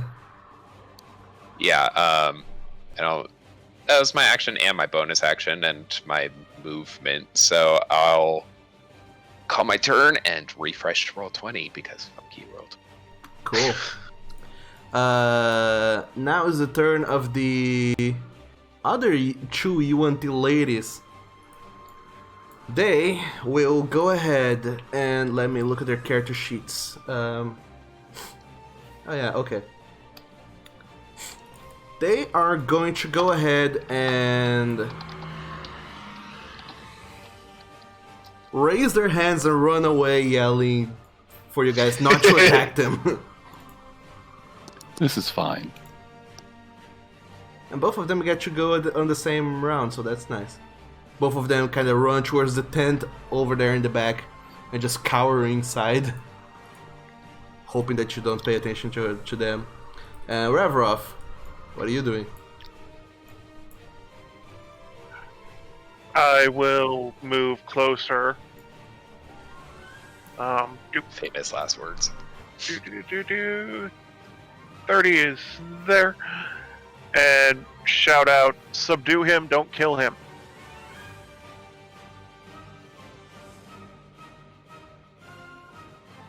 Got it? And then Shadow Spirit as close as I can. Dope. Let me fetch your shadow spirit from the...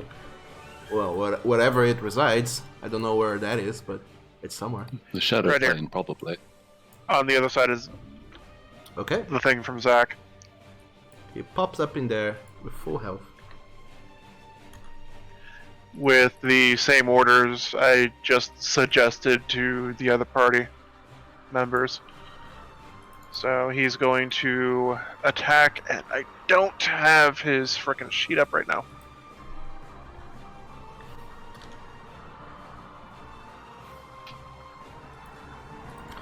So he's gonna attack the man, but without trying to kill him. Yes. So Gotcha. that's a +3. Oh yeah, the the character sheet I have for this thing is completely wrong, so I'm trusting you to roll for this. Alright, 13 That's a 13. plus 2, because flank, it hits with a 15. Roll for damage.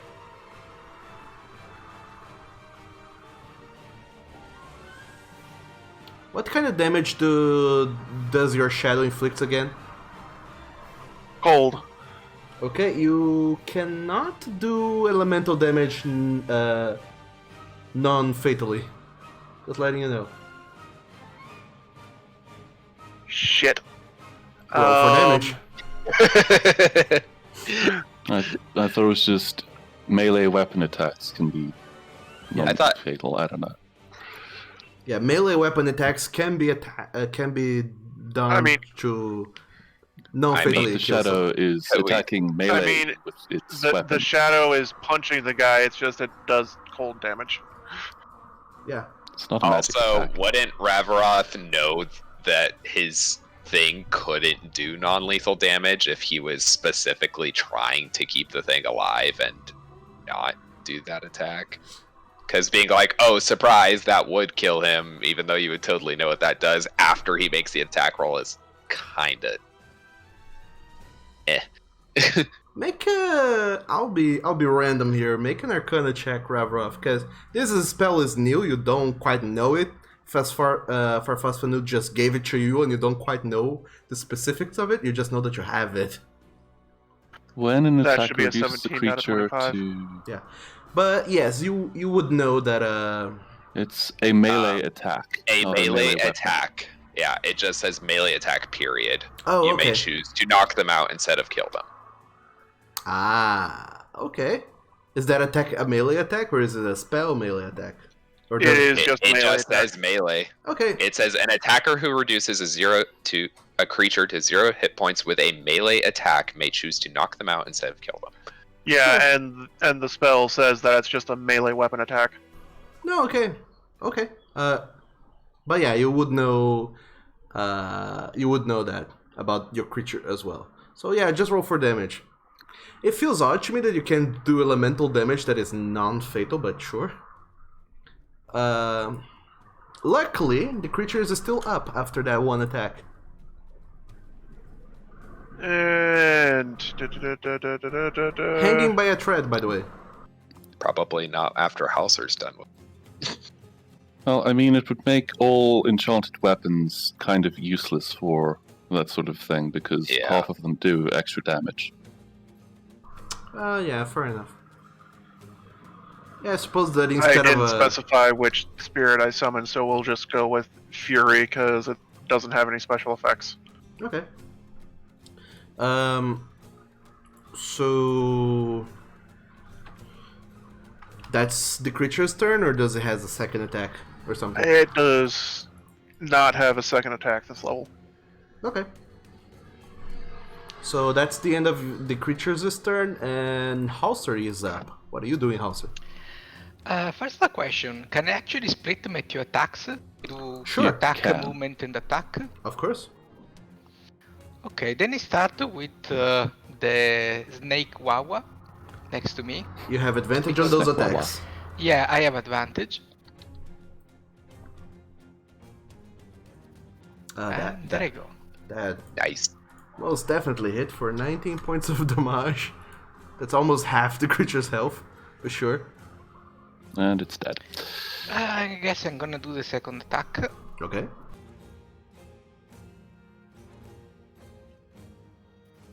And it's also critical. Dope. That's 20 points of damage. The creature is way below half health. But is still Wow, alive. those things are sturdy. Ish. Ish.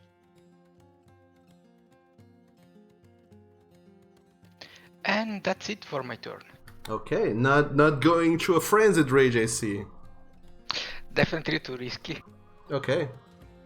Next up, the angry chihuahua is the other one is gonna approach, and it's gonna start unloading attacks. It's also gonna do so recklessly. It's going to try and bite you, Zach. Recklessly. Recklessly. It has damage reductions. What? I'm assuming Shadow? that this thing has like barbarian skills. Oh no! Don't assume things about creatures. But yeah, it does hit No, I with think an it's 18. that does just hit. So, Zach, you suffer 6 points of damage. Okay. And then he's gonna make one claw attack against you, Holster, recklessly. Okay. And misses with a 13, and the last one is gonna go against you, Holster. Last claw attack. Which misses with a 14. Lucky you. That's the end of the creature's turn. The other creature who just saw all of this stuff happening. It's going to go ahead and attack.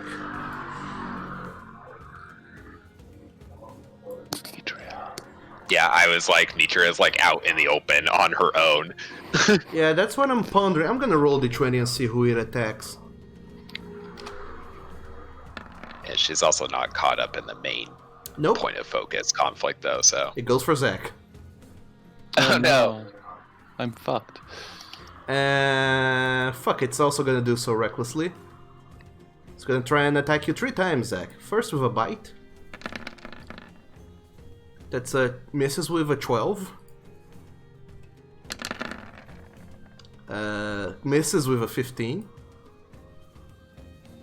And last attack, it also... No, it hits with a 23, plus 2 is 25. You suffer 8 points of damage. Oh no. I'm like so scared for Zach right now because he's right next to the cleric thing. Mm-hmm. And yeah, that was very reckless of the creature, but that's its turn. Next up is the priest Reno dude, the Reno. Who's gonna do what? Destroy everyone in his wake. Make kissy faces. Revivify? Or yeah, right. He just pops a diamond out of nowhere, like pff, revivify someone. No, we could have used that. Oh, where'd that come from? You'd have to struggle back. You don't past want to Zach know. touch the body. Yeah. He is going to look at you, Zach. No.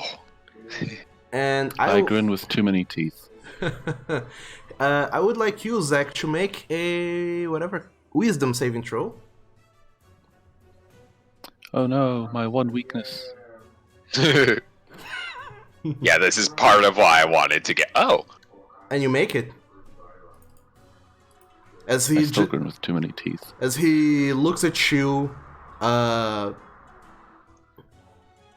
with his hands outstretched a little bit and say, he tries and influence your mind so you obey his commands. Well, not so commands, but his suggestion.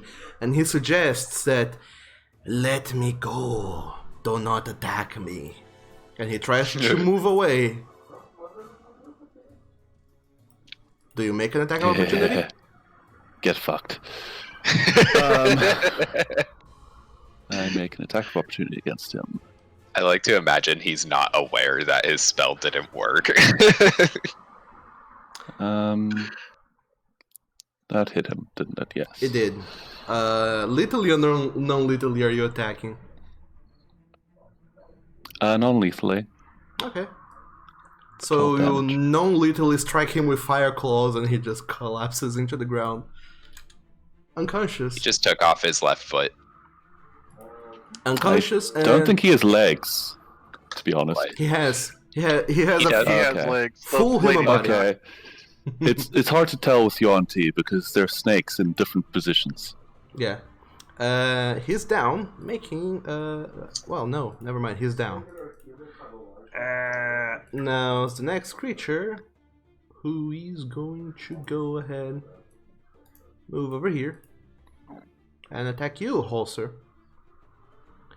3 times. Still recklessly. Speaking of so, when something reckless attacks, is it just that creature that you attack that gets advantage against you, or Everyone. all attacks against you? Oh, Everyone. Yep. Reckless is very dangerous. I enjoy this. But its master is no longer around, and that hits with an 18 plus 2. So, Halser, you suffer 6 points of piercing damage, reduced to 3. Okay. Then second attack with the claws is a 16 plus 2 is a 18, which hits. You suffer 6 points of damage, reduced to 3. And lastly, for the third attack, that's a natural 20. Oh no. So you suffer 9 points of damage, reduced to 4.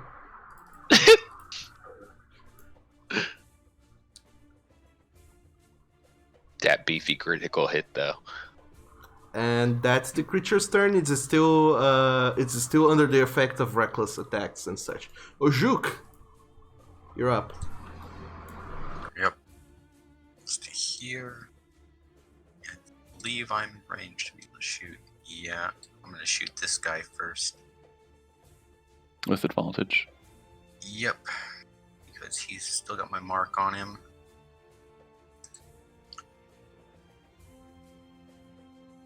Alright, that hits. For Nice. how much? How? What? Holy shit. Oh, Injured, so Slayers. 23 Colossus Slayers on. points of Yeah. damage. Wow. Cool. The creature Max is rolls. Nice. way beyond half health. Well, I'm gonna do it again. Go for it. Because he's still standing. Mm-hmm. It is. It is. That hits. And the creature explodes. Now, Ah, fuck. I'm gonna move my. Why does Hunter's everything Mark blow up on me? to the one Taste it. on Zach? No! That's in range. Mm-hmm. Yeah. Now that creature is Hunter's marked. That's my turn. That's your turn. Zach, you're up. Okay.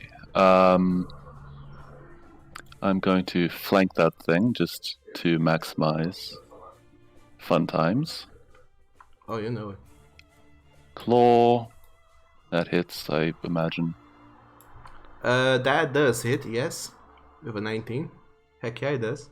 9 damage. Mm-hmm. First damage this creature takes. 20 hits. Roll for damage. That's a 14. 14. The creature is below half health. And a third attack. With Nice. crits. Oh no. Okay, math time. That's 16, 17 plus 4. That's 21 points of damage. Right? 21? 13 plus 8, yes. Okay, the creature is still standing at 1 hit point. Damn. I swear it's to deal 1 hit point of damage. That's my turn. Nitria, you're up. I guess first things first, she's gonna move the quarry mark as a bonus action to the one to the left of Halser, because my clicky thing's not working super great.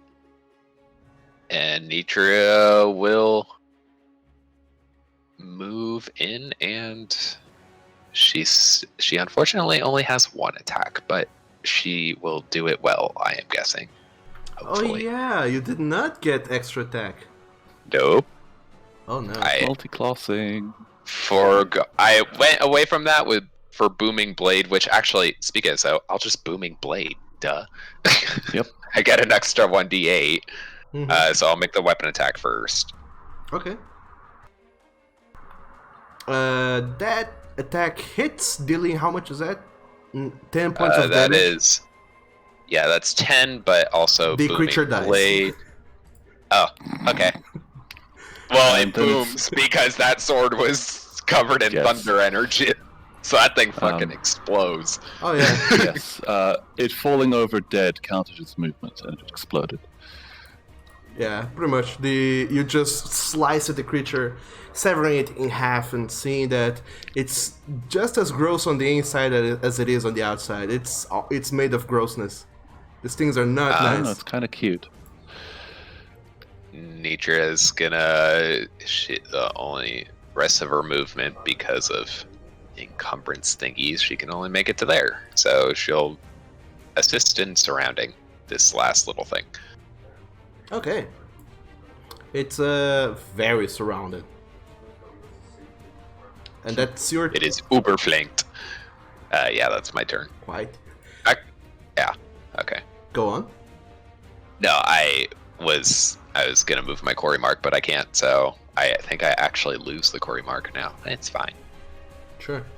The UNT ladies at the back, as they look at you, Zach, striking down the guy, they just shout in horror in Draconic, which you do understand. Well, do they speak? Oh yeah, they do speak Draconic. They're the only ones that don't speak the other language. Never mind, they do. I'm confused. They just screaming horror as they strike down the guy, and they're very, afflicted as they just see the guy going down. They just scream, "You monsters! You struck down Zotsusly! I will not let this stand!" And they just pull. He's asleep. Don't worry. He's fine. We didn't kill him. He's not dead. Make a persuasion Wait. check, Zach. Wouldn't they have heard Ravaros shouting that to not take him down lethally? They might probably not. don't speak common. Well, wouldn't they be able to see that he's breathing still? That's pretty... Yeah, they're Zach, like- just hold him up. They're like 50 feet away, so... Yeah, I guess. Sure, I'll pick up his limp body and say, look, he's still breathing. Persuasion check. Yeah, make a persuasion check. It's a good... I was about to say, it's a good thing I have a +0 in this. They quickly enough, as they prepare an arrow in their short bows to launch at you, and they both have 2 consecutive turns, they would have fucked you up. But no, you managed to duck and hold up the body of the guy, both in a display of he's alive and also as for cover, and they do see that the guy is still like breathing gently, and and you see shock in their faces as they stop abruptly and just relax the string of the bow, and they put their weapons down as they notice that you are indeed not monsters as it happens. So they do nothing for their turns. Because, combat is still going. So Revrov, you're up. What are you doing? I move another 30 feet closer. Sure. Not in the bush. Of course.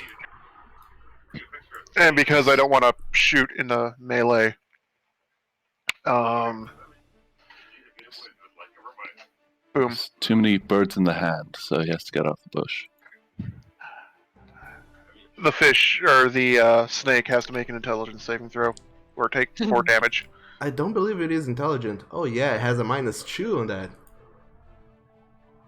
I mean, that's relatively smart. What's your save? These 15? Yeah. The creature rolls a 15, -2 is 13, so they fail. Takes 4 points of psychic damage, but it had only 1 hit point, so you just see it start to convulse and bleed through its serpentine nose and mouth, and just kind of Fuck. collapses on the ground, kind of shaking and shuddering a little bit, still convulsing until it stops moving completely. And the creature is dead.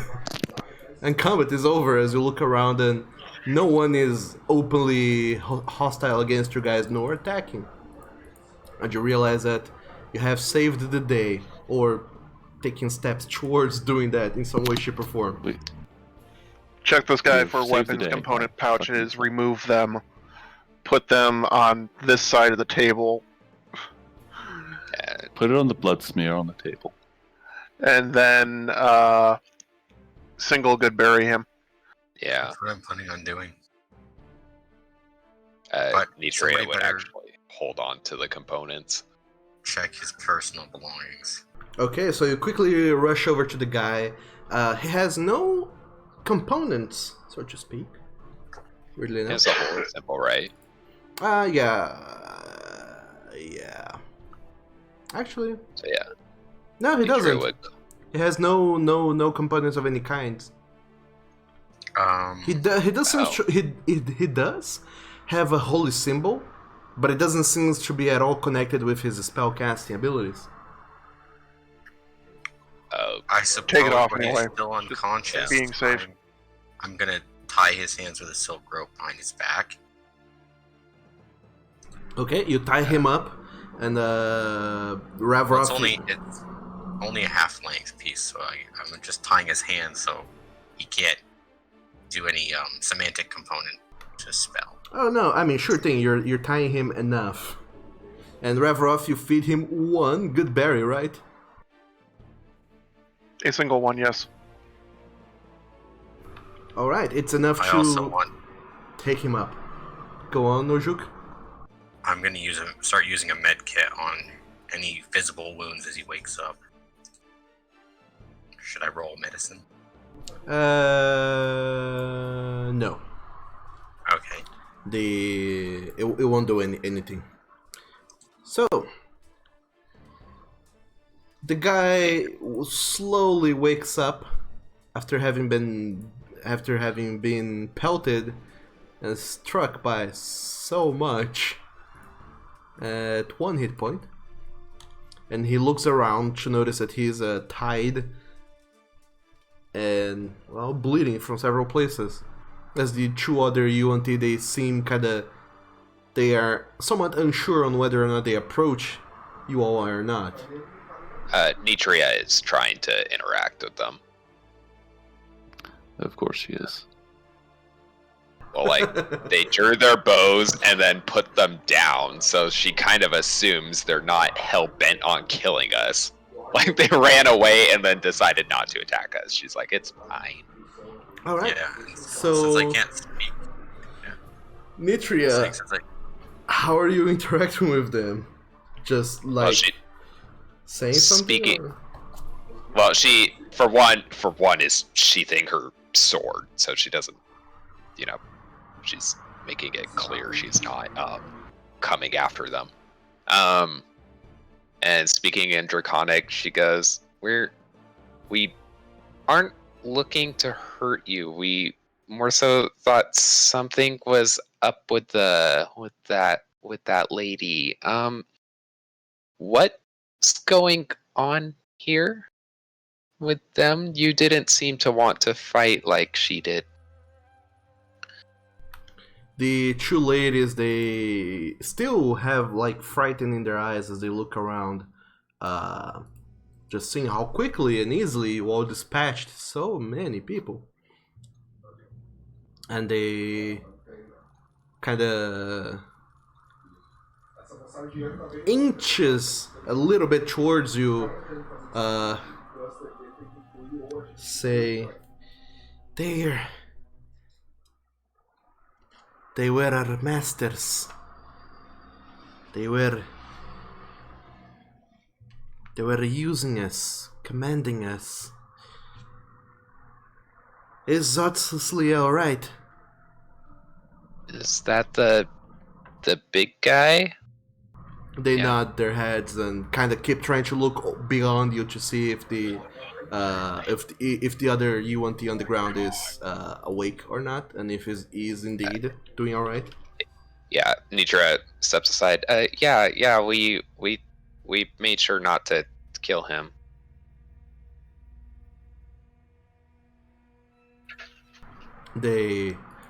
You see that they have been kind of holding their breaths up until now, and they seem to relax when you step away and let them see that the guy is breathing now and is conscious, and they just breathe relieved.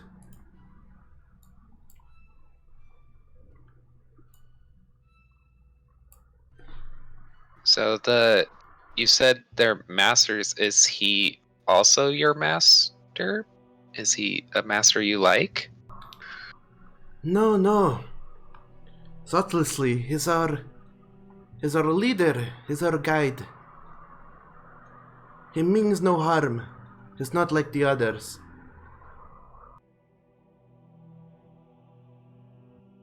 Okay. Good to know. Well, you guys are safe. There's no threat to you. You weren't really the point of our suspicion. So, Nietzsche will just start walking away and probably gesture that it's like okay for them to come over and see their leader. Quote unquote safe. And meanwhile, what were you going to say, Ojuk? I'm just trying to treat his wounds with maybe even a couple uses of the med kit, considering he's really badly beat up. How about we short rest here and just say that you can like short rest temp HP him? Because I'm guessing threats aren't as much of an issue now. Yeah. I'm gonna just have the spirit guard the south over here while it's still around. For how long can your spirit remain again? 1 hour. Okay. He That's guards. convenient. Yeah, it is amazingly convenient. Your spirit guards the surrounding areas while very eerily while you all take some time to talk out, treat wounds, and see what's what with everyone. So, yeah, Uju, go ahead and make me a medicine check as you use your medical supplies to treat his wounds to the best of your capability. Because he's been down under. Advantage. It's alright, I'll consider that 24. The first number, the one to the left.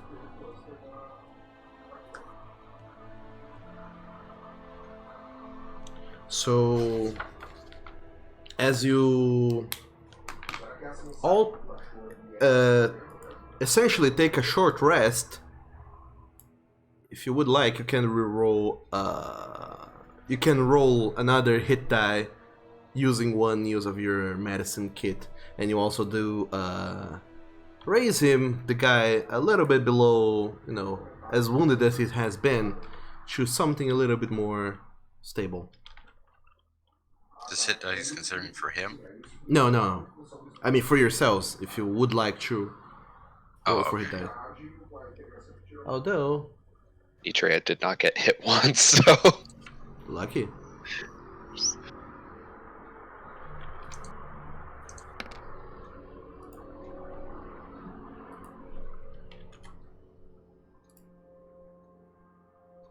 I kind of thought she'd be the main target, being out in the open like that. It's been a pattern that's happened with her multiple times now. Well, maybe if they're understanding, they'll let us spend the night while we talk things through and socialize with them. Considering if they're all right with everything that's happened and the fact that we didn't mean to, kill their priest. We weren't trying to. I mean, spending the night might be a bit awkward when we have a pirate ship waiting for us. Yeah. Sorry, I was muted. Plus, I'm pretty sure it's still fairly early, and we're a little rough. We were sent here to get a deal for peace with whoever is controlling the land. So we got to find out who that is and deal with it, and then go back. I think the ship's expecting it might take a couple days. Well, something I'm thinking is that the part of the reason that there was not peaceful passage was because of shitty control lady, and we're probably also gonna have to deal with the Marrow too. That just seems like a safe bet because they're probably still shitty even without any sort of dealings with these guys. And now they're not under control, so they might attack the village. So yeah, we need to get some recon and know what we're doing. So, as you say those things, especially about explaining to them that you didn't want to kill their priest, the snake guy at the ground, he just looks up at you and speaks in common. But I'm not dead. That's why we said we didn't intend on killing you. That was the idea. We came here hoping for not violent means, but that that woman seemed determined to not deal straightforward. She In good was faith. trying to deceive you. I'm glad you did not fall for it. They can be very deceptive sometimes. He says, shooting a glance at some of you guys. Also, Cobalt, mute your microphone. Yeah, no. The priest then kinda shakes his head for a moment. She was sending you to your doom. Yeah, that I was kind of thinking that might have been the case. Which is why we came back and made it a point to take her out. I'm really gladful that you did. Not meaning to offend, but how did she take control of your village? I'm guessing you're the leader. Well, there are many villages spread around the coast, in the forest and out of it. Ours is one of the farthest away, on this side at least. They have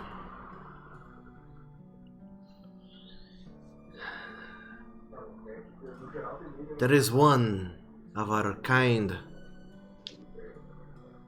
a UNT, with powers beyond belief, that's been dominating the other tribes and villages, forcing our kind into servitude, attacking travelers, and cooperating with the Marrow. She calls herself Queen, but she is just a monster. A defiler. A false god.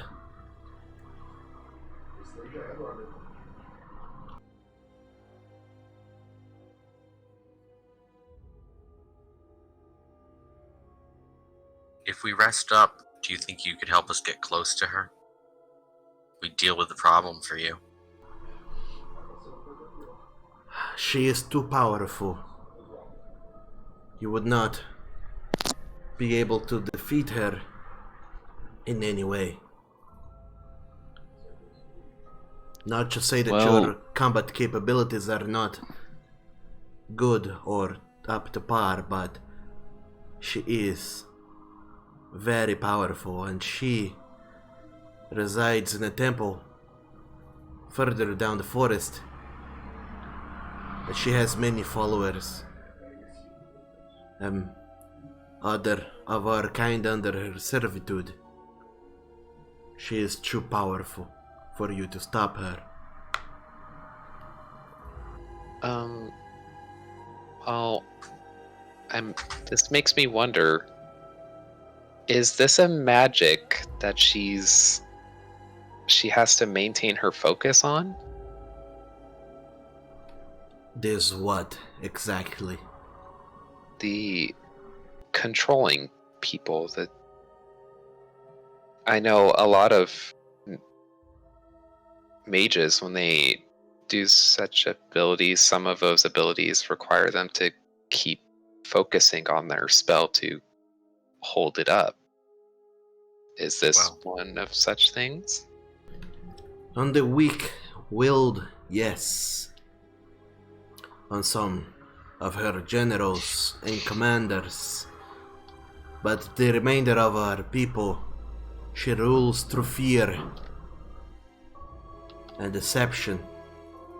She calls herself a goddess, and our people follow blindly.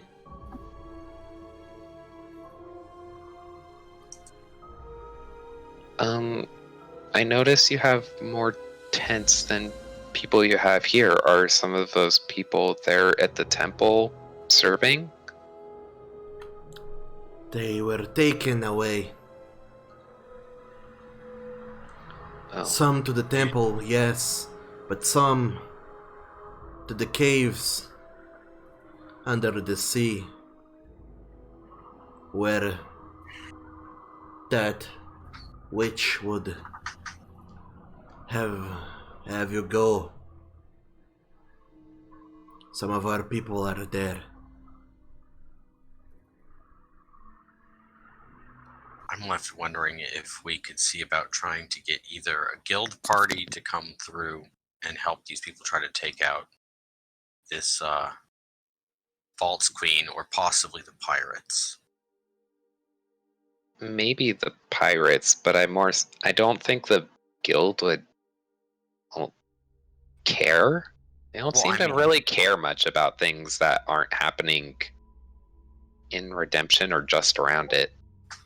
Yeah, but then the passage would be just as useful for the guild as the pirates, I would think.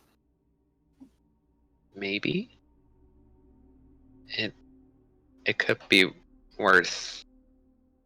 I don't see there being harm in asking, I guess, but it also takes some time to get back there and come back, and they don't seem to be doing terribly well. If people are getting taken away, this seems kind of like a every day counts kind of thing.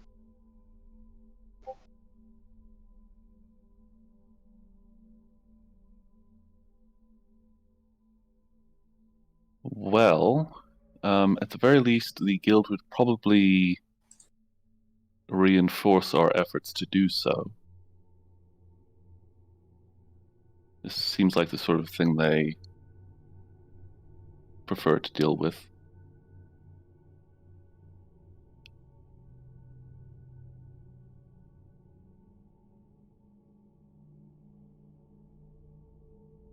Ultimately, whatever you guys decide, I think we have more chance with the pirates, personally. We'd have even more chance if both of them. True. You said you wanted to open passage through the canal. Yes. The Meadow are attacking. That attacked you when you came upon land are also attacking your ships, I take it. Yes, they have been. More than just them, I imagine. Otherwise, we've already solved the problem. Well, I think we've weakened the problem. unbind me, and I'll tell you how we can help each other out. Okay, I'll carefully remove the half a silk rope from his wrists. Alright, He's at like 2 HP, so it's fine. he rubs his wrists a little bit as he stands up and looks back at all 5 of you with an... Costs Firestorm. Yeah. We're all dead. Meteor storm. Everyone dies. He looks at all 3 of you. Well, all 5 of you. Sorry, it's 3 of them. All 3 of them look at the 5 of you. And the priest.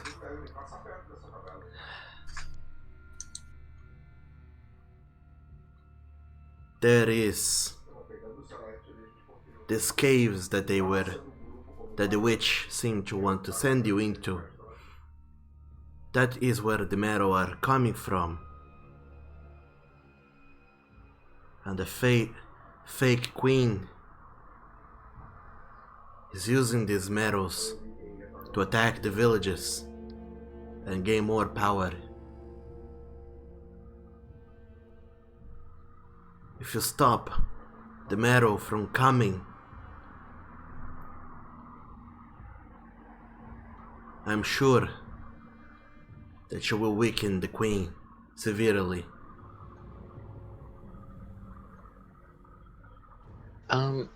and possibly also stop the attacks on your ships. Zach, you had a means to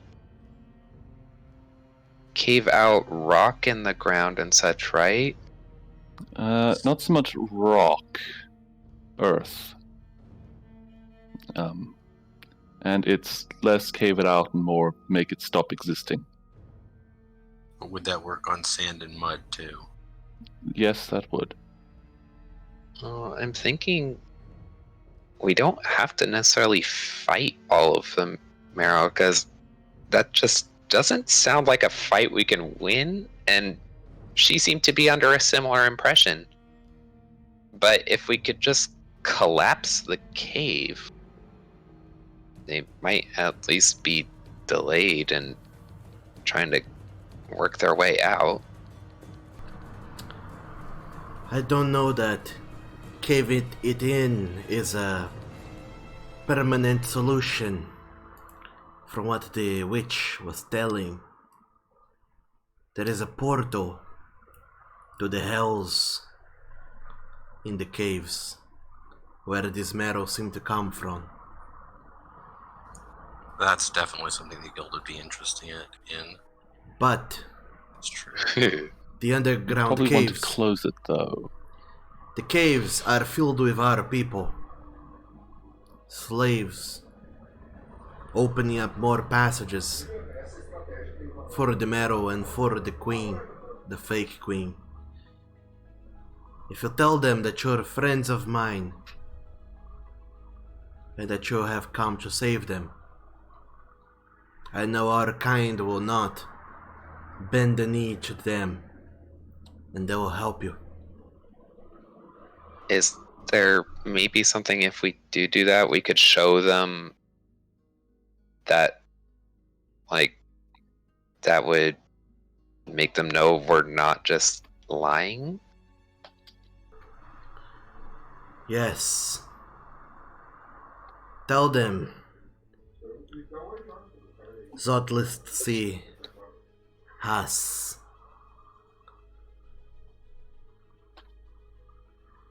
Then they'll know you're friends of me. So let's see, what was the second word? Has. Has. Can you toss that in the chat real quick just so I can Of note course. it effectively?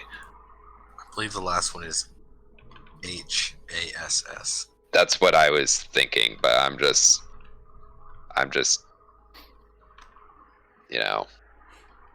precaution here. Dear God, that name. Okay. Someone's been using a random name generator.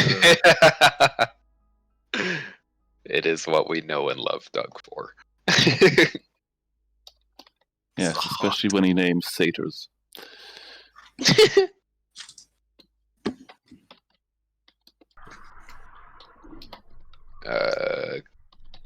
I'm just gonna put in group notes code phrase to incite uprising. Yeah, it's a simple word, just say it and boom. Suddenly it happens. Do this. Free my people.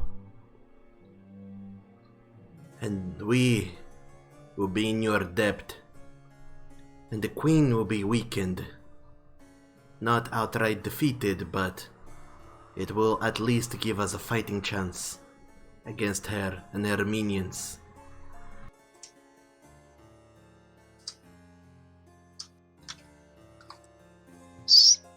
Sounds like a solid course of action. Do you guys think that... Do you know about how many of your people are down there? I would think... I would hope 6 are still there. Okay. If they have not been killed as of yet. I guess that is a risk. Do you guys think we should go and get back up beforehand in addition to the potential people who are down there? Safety in numbers? At least from the pirates. They're close, so we could maybe get help and... Well, then again, I think they kind of sent us here on the idea that we were the ones going to deal with it. Are you asking that to your party or to them? Yeah. Nietzsche is actually talking to the party right now. Oh, okay. I mean, if we had sending, I'd say call the guild. But Yeah, seems a bit too big for 5 adventurers. I'm of the mindset that we should recover in the village in the morning, try to take care of these marrow as best we can.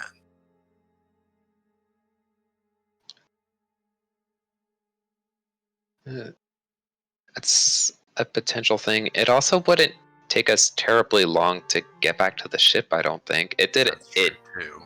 didn't take... We're still fairly early in the day, and it doesn't take super long to get back to the ship, right? Probably like a couple hours. Yeah, a couple hours and some swimming. You could get back to the ship. It's about noon right now. It's fairly early in the morning still. Yeah, so we could... Yeah, we have options. We still have, like, time to kill in the day. I mean, I guess we could maybe take these ones back to the ship with us for protection, especially since we're kind of trying to have a deal thing going here, and we've kind of established these are the not hostile ones. Should we try to meet the other villagers Yeah. here? If there are any. The only other villages we know of are Right. currently slaves. Yeah. And while as much as I like Tajaqui, I'm not 100% sure about that crew and how they would react to us bringing some UNT on board. I mean, also the Merrow are actually Maybe. attacking ships. So right now ships in this area, it's like they have a target painted on them. Hiding in inside the village is actually safer. well, maybe, but I don't think we established how long they're gonna wait around for us. So I personally wouldn't assume that a negotiation thing would take multiple days.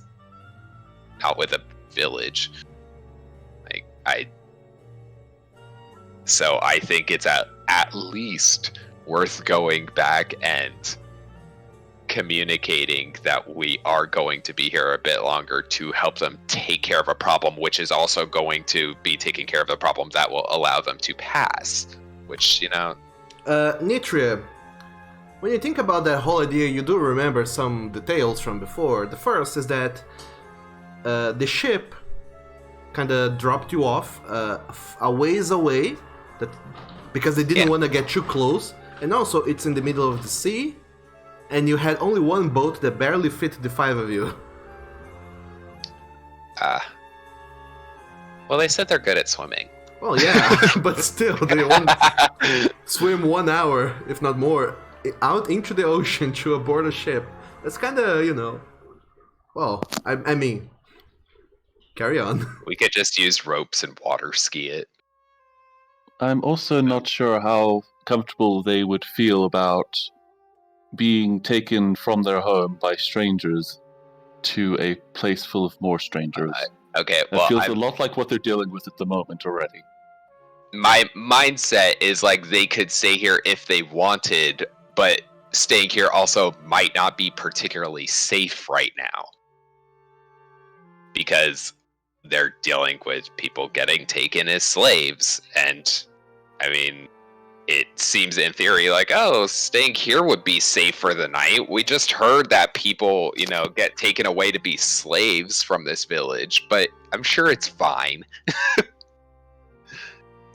So the mindset is I was thinking they could choose to go with us if that would make them feel more secure, but if they wanted to stay here, then than they could.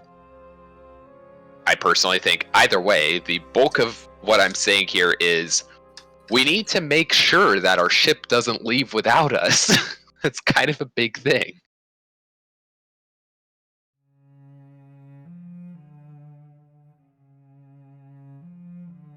So I think either way, we should go back to Jacques' ship, update them on what is going on, that we now have a better idea of how to more permanently deal with the Marrow threat, and be like, just make sure they aren't leaving us behind for, just leaving us behind.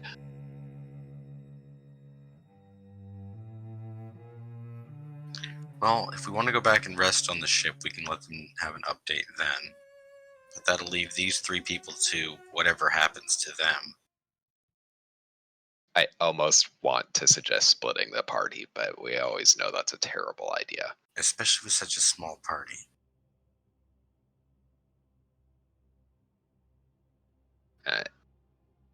I think the ship had decent supplies. I don't think they were planning on this being a single day and done thing. I think they were thinking this might have been a multiple day thing. That the thing is that you can be right, but that's also a very dangerous assumption to make. We do have a boat. We could probably get across the strait and go back to the the guild, and then up to the docks and meet back up with her when she gets back with the ship, and let them know, okay, you guys left us without anything. We weren't expecting you to do it that quick. To be fair, you would have known that Tijakwi, well, rather, Amasud and his crew are sailors. They are used to being in the sea for quite a long time, and they did prepare enough supplies, or at least seem to have enough supplies in their ships, in their ship to, last several days out in the ocean. And even if they hadn't those supplies, they can always fish for stuff. So yeah, you get the sense that they are willing to wait. Okay, well, if that's the case, that's all I'm super worried about. Other than that, I'm totally cool long resting in the village or whatever. My big thing was it was not communicated how long they're gonna wait for us. That's a bit of a high stakes. Oops. So yeah, if they seem like they're gonna wait for us, we could just, I don't even know, kill time here and rest, and then go after the Marrow tomorrow.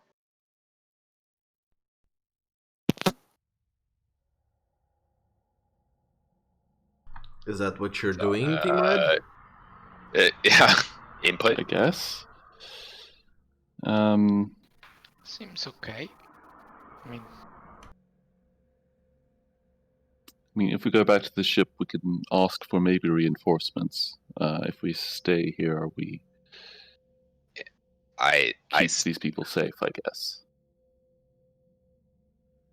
Yeah, I mean, either way, I like the idea of going to a ship in general, but if we have some security that they're probably going to wait for us, then I'm not super dead set on that. So, well, yes, the ship is going to wait for you guys for a few days. You get the sense that the only reason they would move away without you guys is if they get some very clear sign that you're very dead, and that clear sign would be waiting for you for over a week. Yeah. We could also firebolt flare gun. Sorta, yeah. It actually, that didn't occur to me until terribly long ago. I'm like, you could totally use a firebolt as a flare gun. You sorta can. You also may not want to attract the attention of someone who can use firebolt to this particular area. Yeah, I think it will point an arrow against all of us. I mean, maybe. We already probably made quite a ruckus, but I'm not When we suggesting she removed all actually do the- that. We didn't agree on a signal, so that'd be kind of pointless anyway. So Yeah. You were gonna say, Hosser? I mean, unless the UNT have some usance of randomly shooting fireballs to the air, it's pretty obvious that we will signal intruders in this area. oh, Nitria wasn't actually suggesting this. That was just Okay. like a realization, like something potentially to mine for future, because I just thought of it recently. So ultimately, what is the plan, peeps? So, I do think using this place as a base camp before we head off to deal with everything else is a good idea. But I also think we should somehow get a message back to the ship, even if they would be waiting for us, just to be like, hey, we have to do something about the so-called UNT Queen. Yeah, I think that communication is a good idea. Well, like I said, it's fairly early in the morning. It's not even noon yet, unless you're taking a short rest. So why don't we take the hour to row back to the ship and then another hour to come back here? Yeah, it's definitely gonna be Yeah. exhausting this back and forth, but you can totally do this before you hunker down here or there for the evening before you get up in the next day to go and do other stuff. Up to you guys, really. And Yeah. while we're there, we can also set up a way to communicate that doesn't involve rowing for an hour back and forth.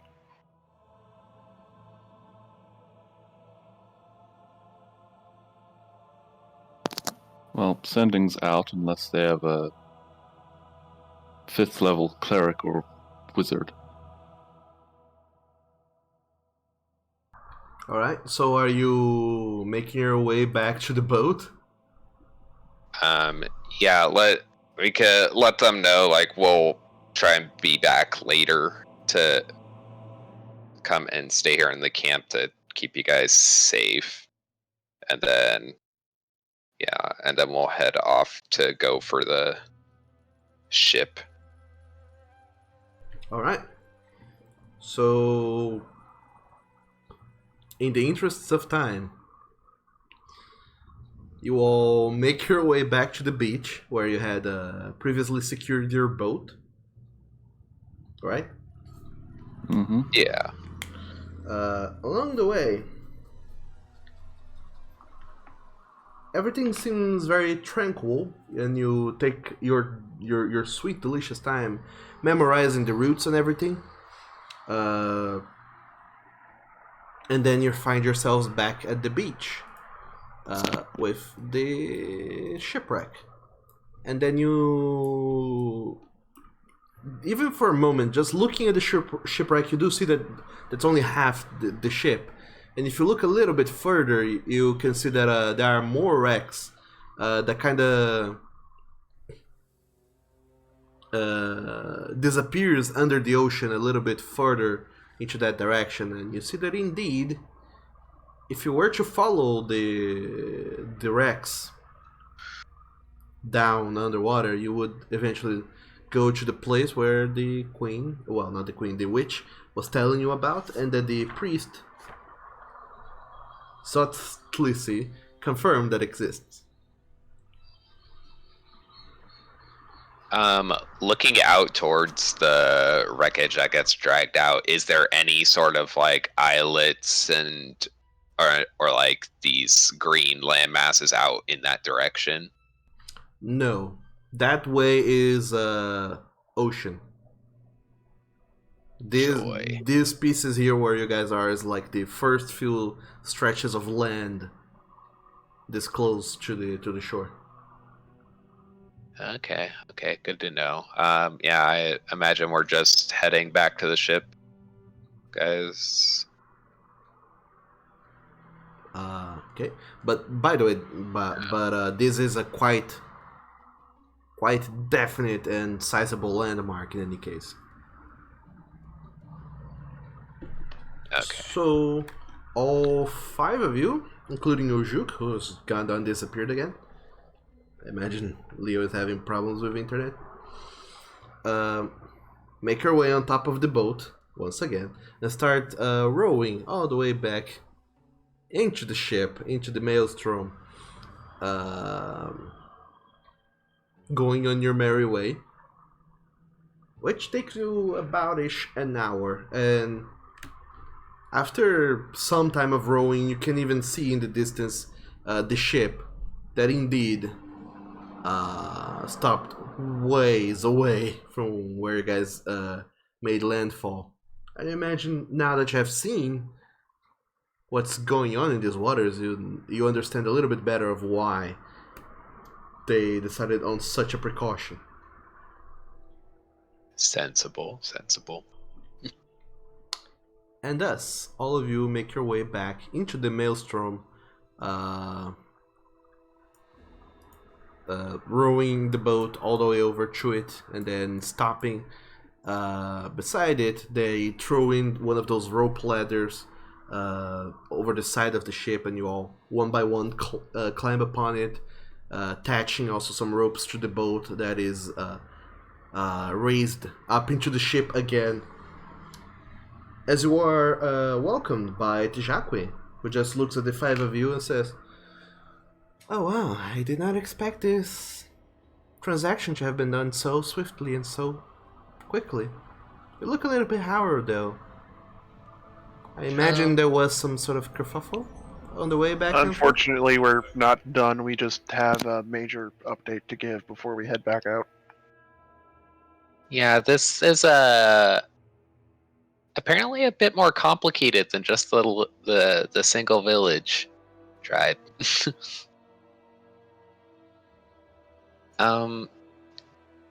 So they're the marrow that are, the threats to the ship and stuff. They have a cave where there is a lot of them, and from what we're told, a portal to the hells that is making more of them. And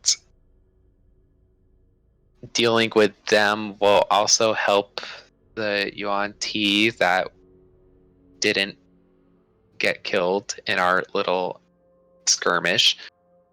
And they need help taking down a queen lady who is also working with the marrow or something. Yeah, I think she's summoning them. Yeah, probably. There's probably something like that going on. So it's a little more complicated, and we thought we would come back and give you an update on that. So it might, it just might be a bigger thing than the initial negotiation. You see the Captain Amasud on top of the upper deck, the part where they have the mast and such, or the wheel driving thing I forgot the name of. He just looks down at all 5 of you and at Tijakwe as well, and he seems to speak toward all of you after thinking for a moment. With his booming voice, he just takes a step back from the railings. "Well, who would have thought? This is way more complicated than we thought at the beginning." And then he starts taking steps down the stairs to reunite with all 5 of you. "I don't know about the 5 of you, but this whole talk of other planes, queens, this does not sound like a job for we sea folk.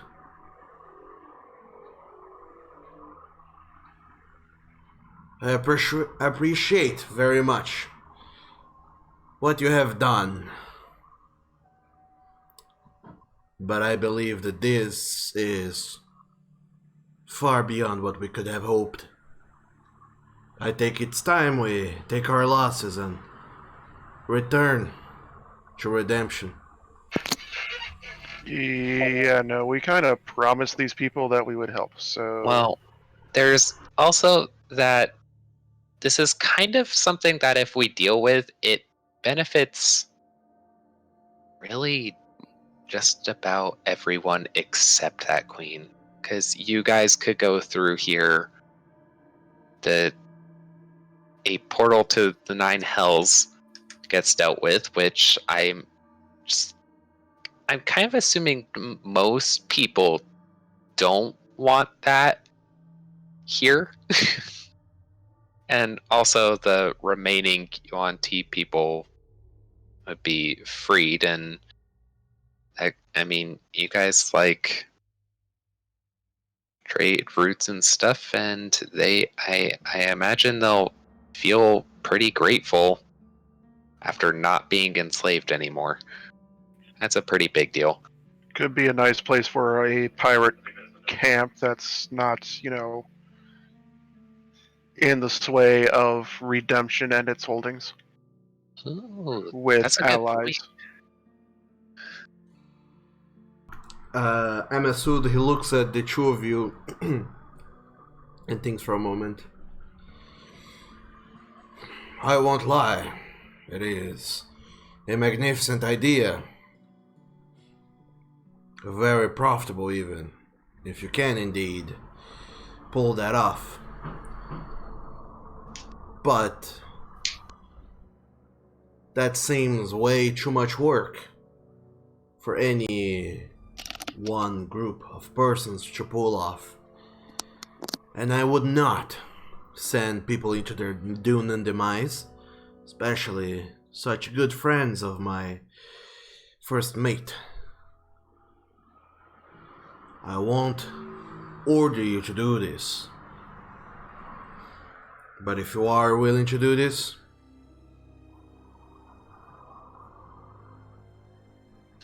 Will be hella in your favor. you'll be hella in my favor. And also, there's no way that we could just simply let you go. Just like that.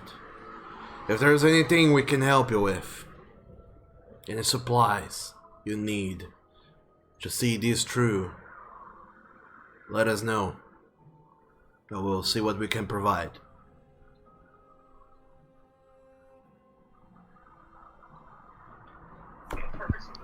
Claire says we need an army.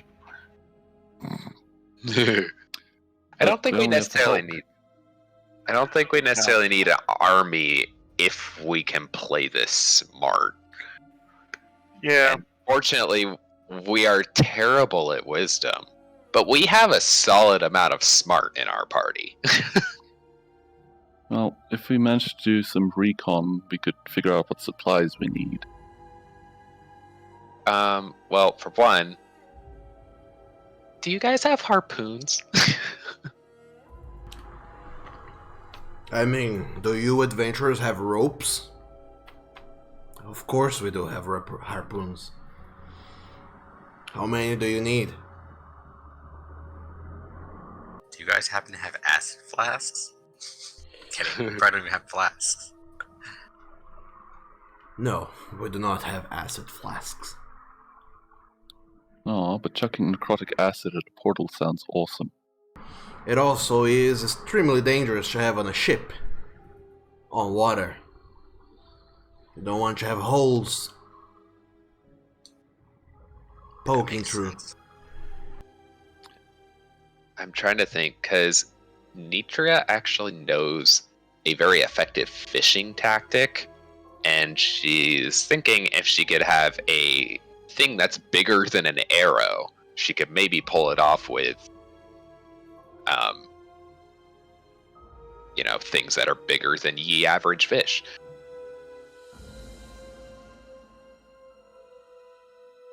I do like the idea of trying to lure them out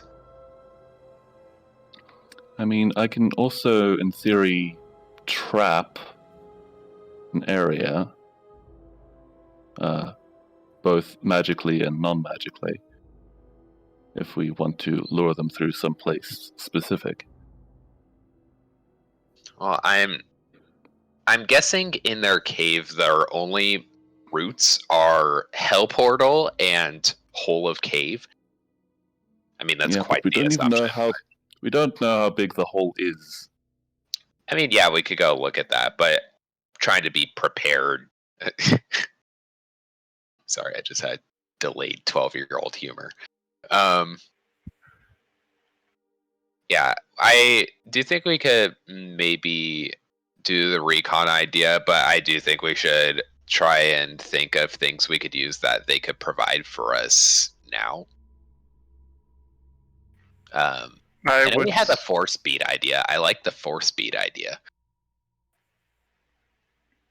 I mean, that was thinking just renders them maybe something useless. of invisibility or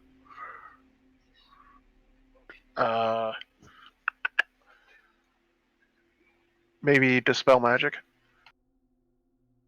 From the pirates? It just because they're pirates doesn't mean they don't have magic. I mean, you can go ahead and ask. In fact, dispel magic would probably be one of the things that they would have in case they run into something that is trapped with magic. Like I said, you could go ahead and ask. I thought we were having this discussion in front of Pirate Dude, so Rad would actually be saying that and In talking outlaw. about dispel magic and talking about that out loud because we need to get rid of that portal somehow. They do have a. What level is the spell magic again? Third? Third. Third, and I could have technically taken it, I just didn't.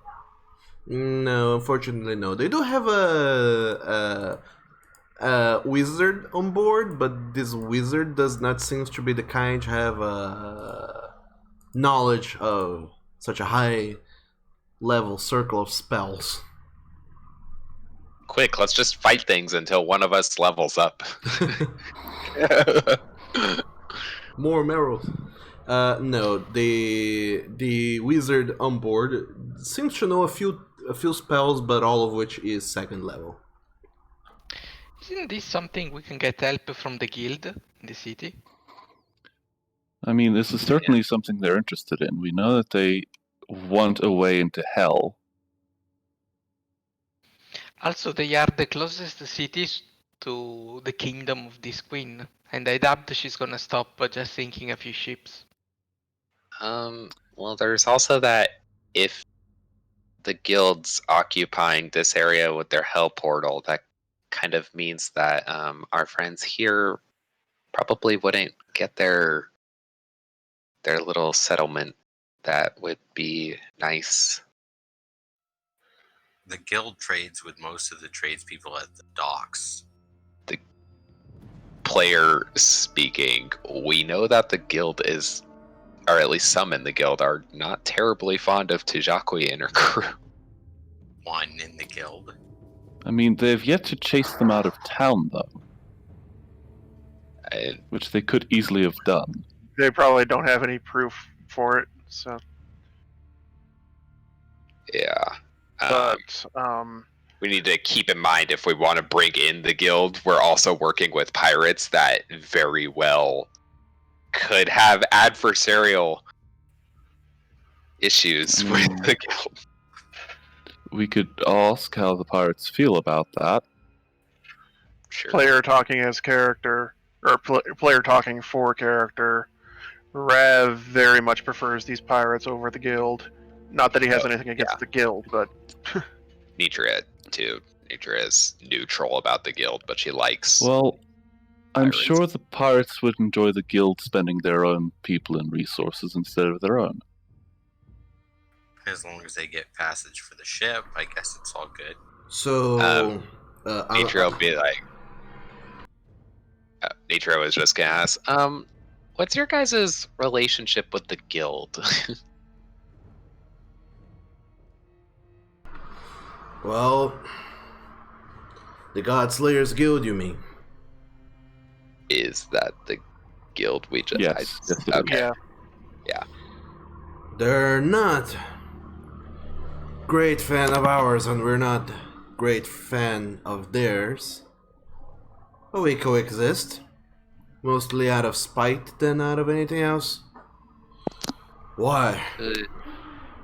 Would spite lead you to let them spend their own resources hunting after this portal that they want to deal with themselves instead of your own people?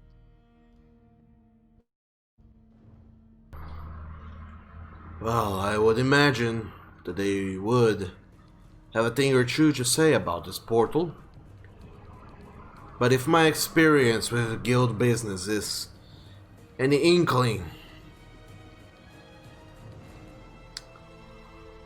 of an idea to go on, I would imagine that the guild would assemble a party like yourselves and send them to deal with it.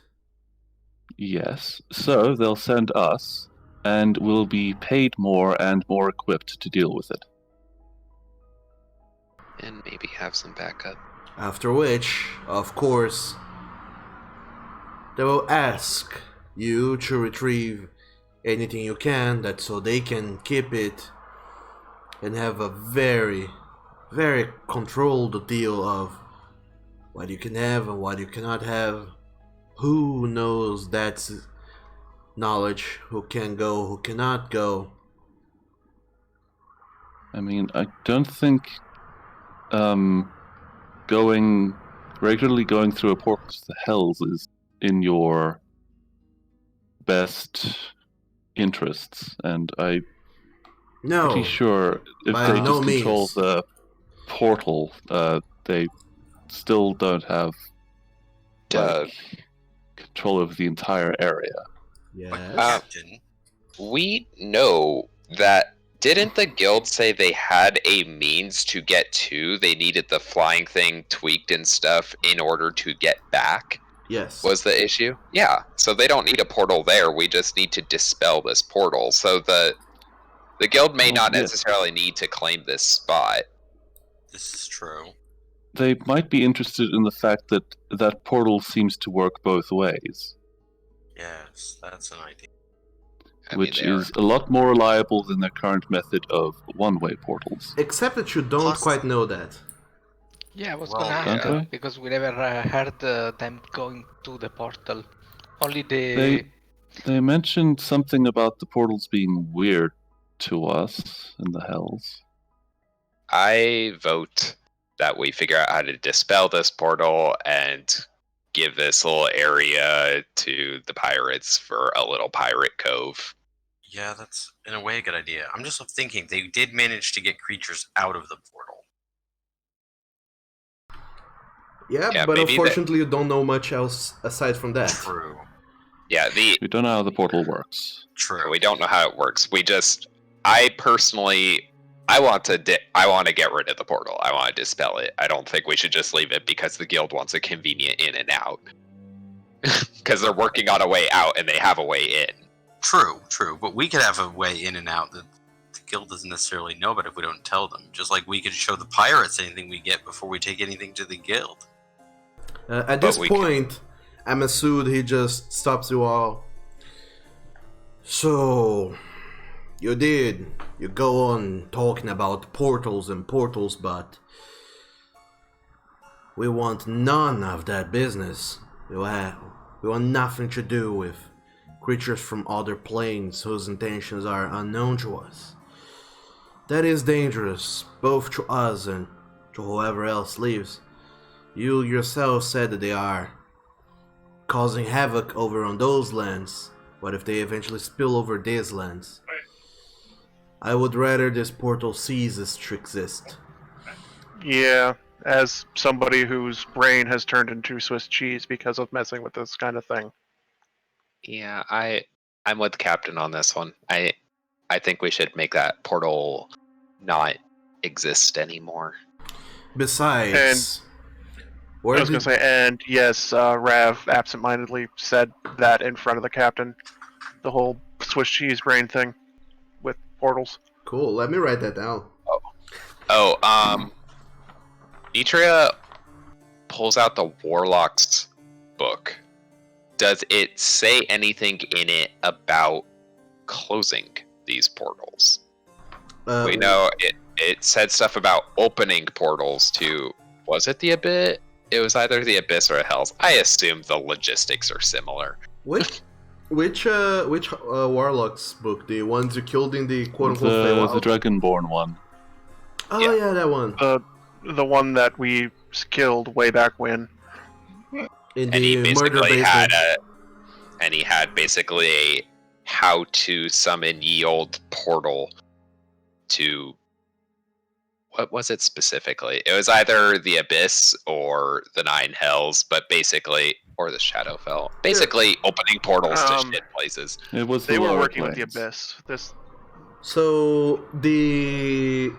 what you were able to get from that journal is that it wasn't so much a like I can willingly open portals wherever, anytime. It's more so a whole ritual where the person communes with an entity on the other side, and on a night rather of a full moon, both parties, someone on the mortal realm makes this ritual, and the entity on the other side also does a reverse sort of ritual to breach this gap, that so they can physically trade things between one another, and the thing that they are trading is the soul of people that they are sacrificing. Cool. Okay, so we don't necessarily know how to deal Well, with the... actually- Oh! So now that I think about it, I don't think the guild wants a portal that leads strictly to whatever is creating the marrow. Yeah, no, I think at the end of it all, everyone probably wants this portal gone. And if we do it without heavy guild intervention, then we can have ourselves some very loyal pirates. Well, we can always So the assemble proof of this nonsense and then trade it to the guild with goodwill while telling them nothing about the pirates. the Captain Amasud, he says once again, so where is this cavern, this portal you speak of? Can we see the underwater. shipwreck? We're about an hour away. Not from where you are, no. I mean, Okay. you can kind of see in the horizon, like there's a little landmass that you recognize to be Okay. the point where you came from, but you can't quite see the shipwreck in there. It's The too little beach thing that we landed on, there's a shipwreck that leads down to a cavern that they're in. far. So you're going underwater then? Yeah. Water breathing would be useful, so that's something I was forgetting about till now. Well, I don't think any one of you is a good enough swimmer, are you? I'm a bit faster than the average person, but not as good as I could probably be. I can swim like a fish, but the holding breath thing, no. And the breathing, Halser- definitely not. Halser can hold his breath for a while. Yeah, so can Nitria. But the question is what we find there. Because, well, the only proof that there is a pocket of air comes from that witch we killed. Well, there's also that the Yuan T slaves are inside. So, I mean, I guess basically the priest has also confirmed that there's walking around space on the inside. But, yeah. This is gonna sound crazy, but a barrel?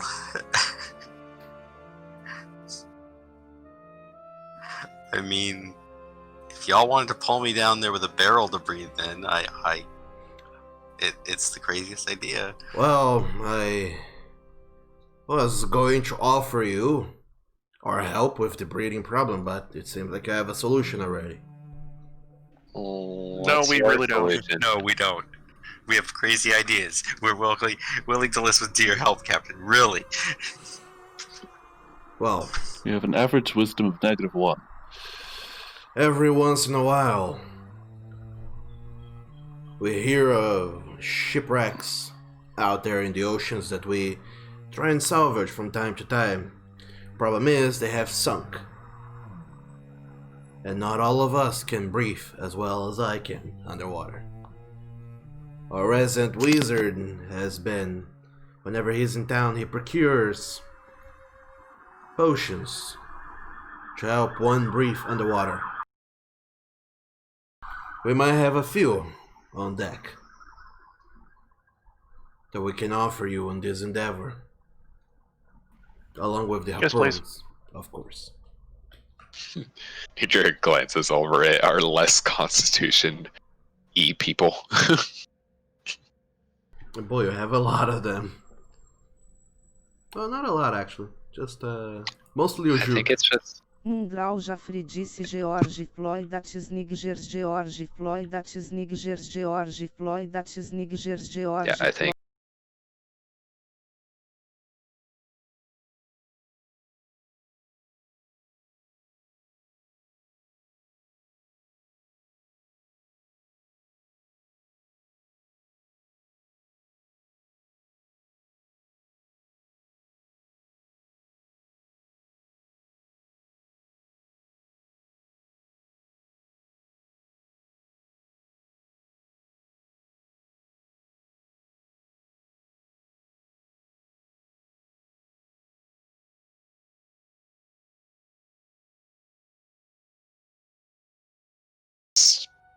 lowest person could just carry one on them just in case. So if we get like stuck underwater or something, then they have a means to not die. If we happen to find 3, it would be good. I'd say we take 6, pop 1 in Ojuk, and then we all carry 1 in case we need it. That's assuming they have 6. He said Yeah. we have a few.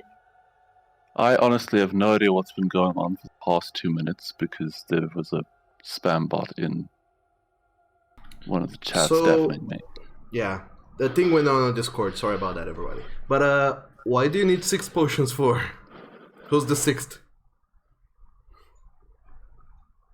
I think This is me not knowing how long water breathing potions last. I think for an hour. I thought that they lasted like the spell most of a day. No, potions normally last for an hour. Let me see if that is an actual item. dude, Potion of It is water an breathing item. lasts for an hour after drinking. Oh yeah, there you go. If we're down there for longer than an hour, then something's gone wrong, so yeah. yeah, chances are we're probably already dead. Let's take 5 if he has them, Oh, and pop 1 in Ojuk, and if we need to, we can pop 1 in Ojuk to get out. But hopefully, we won't need to use them, and we can just return them. yeah, Yeah. hopefully. I mean, it's probably going to take me 2 to get 1 in, 1 out. And if other people who could risk getting stuck and drowned had them, hopefully they won't have to use them. But it's a safety thing. Well, hopefully we're not in there for an hour. True. So let's see how many he has, and we'll do our best from there. So the captain shoots a glance to the side, asking the ship wizard, Fizun, to go and fetch the water breathing potions. And Fizun, the goblin, eventually comes back with 2 bottles and offers it to the captain, who then picks it up, looks at them, and well, these are our last 2. Do you need both, or only one will do? With your We can permission, Captain, I would like to take both. Hopefully, I'll bring 1 back. If I don't need to use it to get back out. I would hope so. These are costly to come by. And he hands the party 2 potions of water breathing. Okay. Nitra is also gonna be like, "Oh, I'm probably gonna need to be able to move around better than usual. So, is it okay if I leave this here? You guys can pilfer through it if you like. There's not really too much of value in here." And she holds out her explorer's pack, basically. Oh, You sure. could just leave it on shore or something. But Feel free to leave it behind. I don't even know why you brought so much with you anyways, but better prepared than surprised. Yeah, I have means of fishing better now, so I can get food.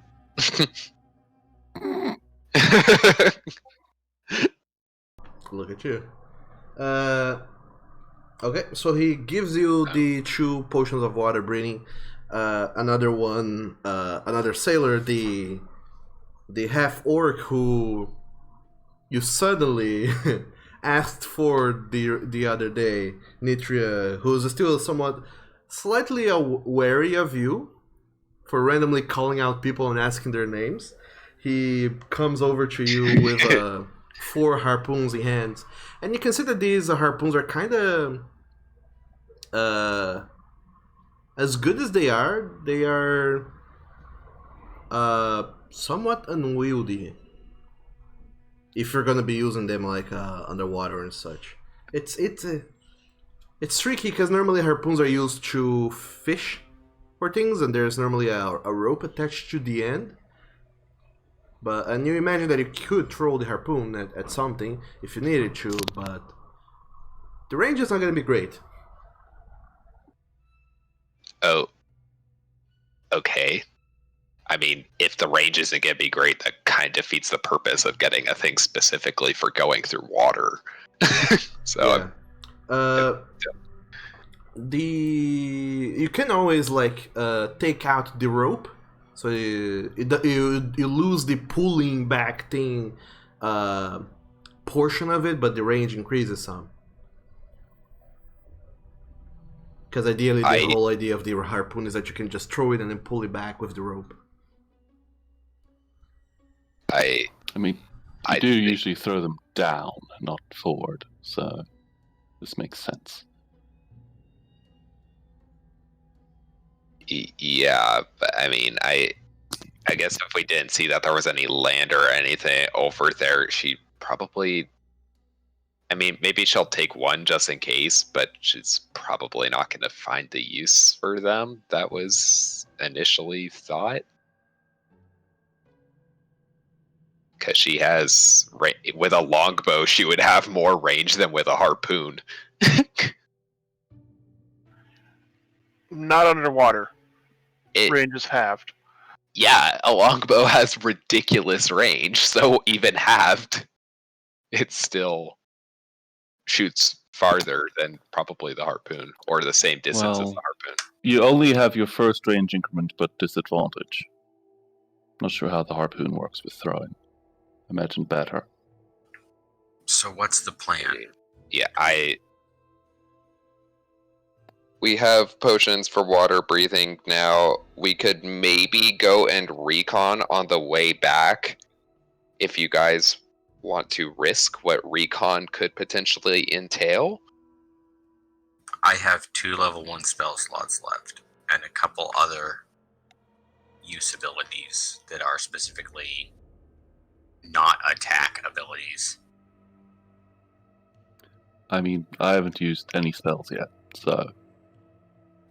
I think Ojuk is probably the only one who's used resources. Well, Idris still has 3 quarry marks left, but even if Ojuk's the only one who's used his resources pretty heavily, that's still worth taking a long rest, because being only 5 of us going into a den of marrows, every person kind of counts here. The question is, do we want to head to the village, take a long rest, and then come at the I think so. Yeah. I beach think from the western side? Yeah. I want to be there to protect the village if we need to. Yeah. Honestly.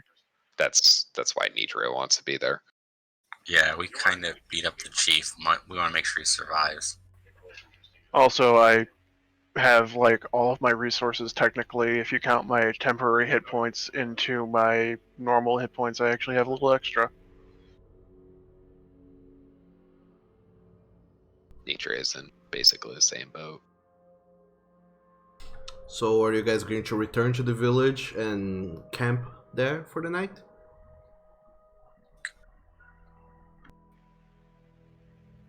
Yeah. Guess so. Yeah. All right. We could also maybe ask if they have anything useful in one of those supply crates they have laying around. Well, maybe with permission they'll let us look through them. So Yeah. the folks at the ship, they bring back they give you, well, they have up to 4 harpoons which you can take. The harpoon, by the way, has the same stat block as the trident. If you're looking for that, he gives you 2 potions of water breathing. Yep, I already have those noted in inventory. All right, and then the captain just stops by the edge of the boat where, well, the ship, where you guys are probably preparing for your second foray into the wilds. And he just looks at the 5 of you. You're all very brave folk, putting yourselves in danger for whatever cause it is that you follow. But I can definitely respect people who keep their word. I hope we see each other again. If not today, then tomorrow, and if not tomorrow, then someday in the future. So long as we're on the same side of whatever meeting we end up having.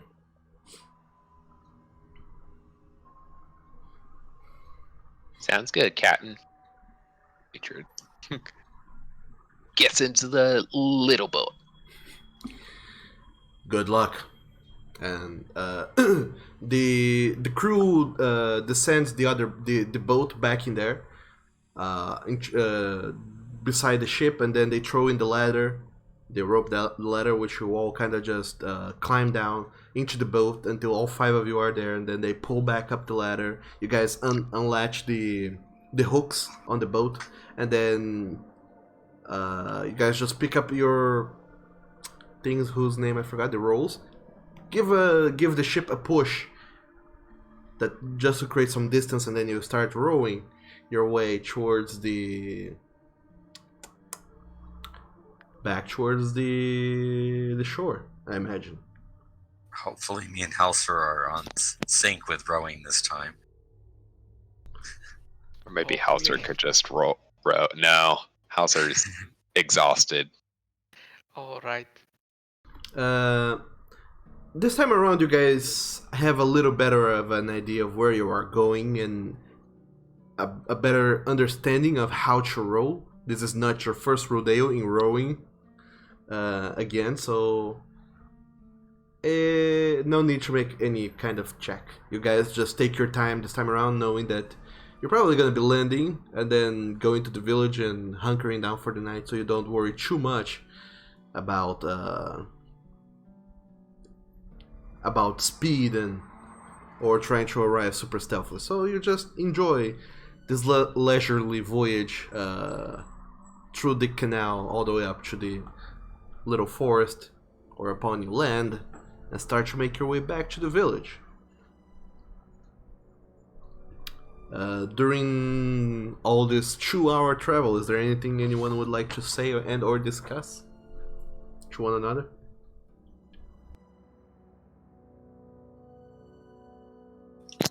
Let's not die. We didn't talk to them about how to get in contact again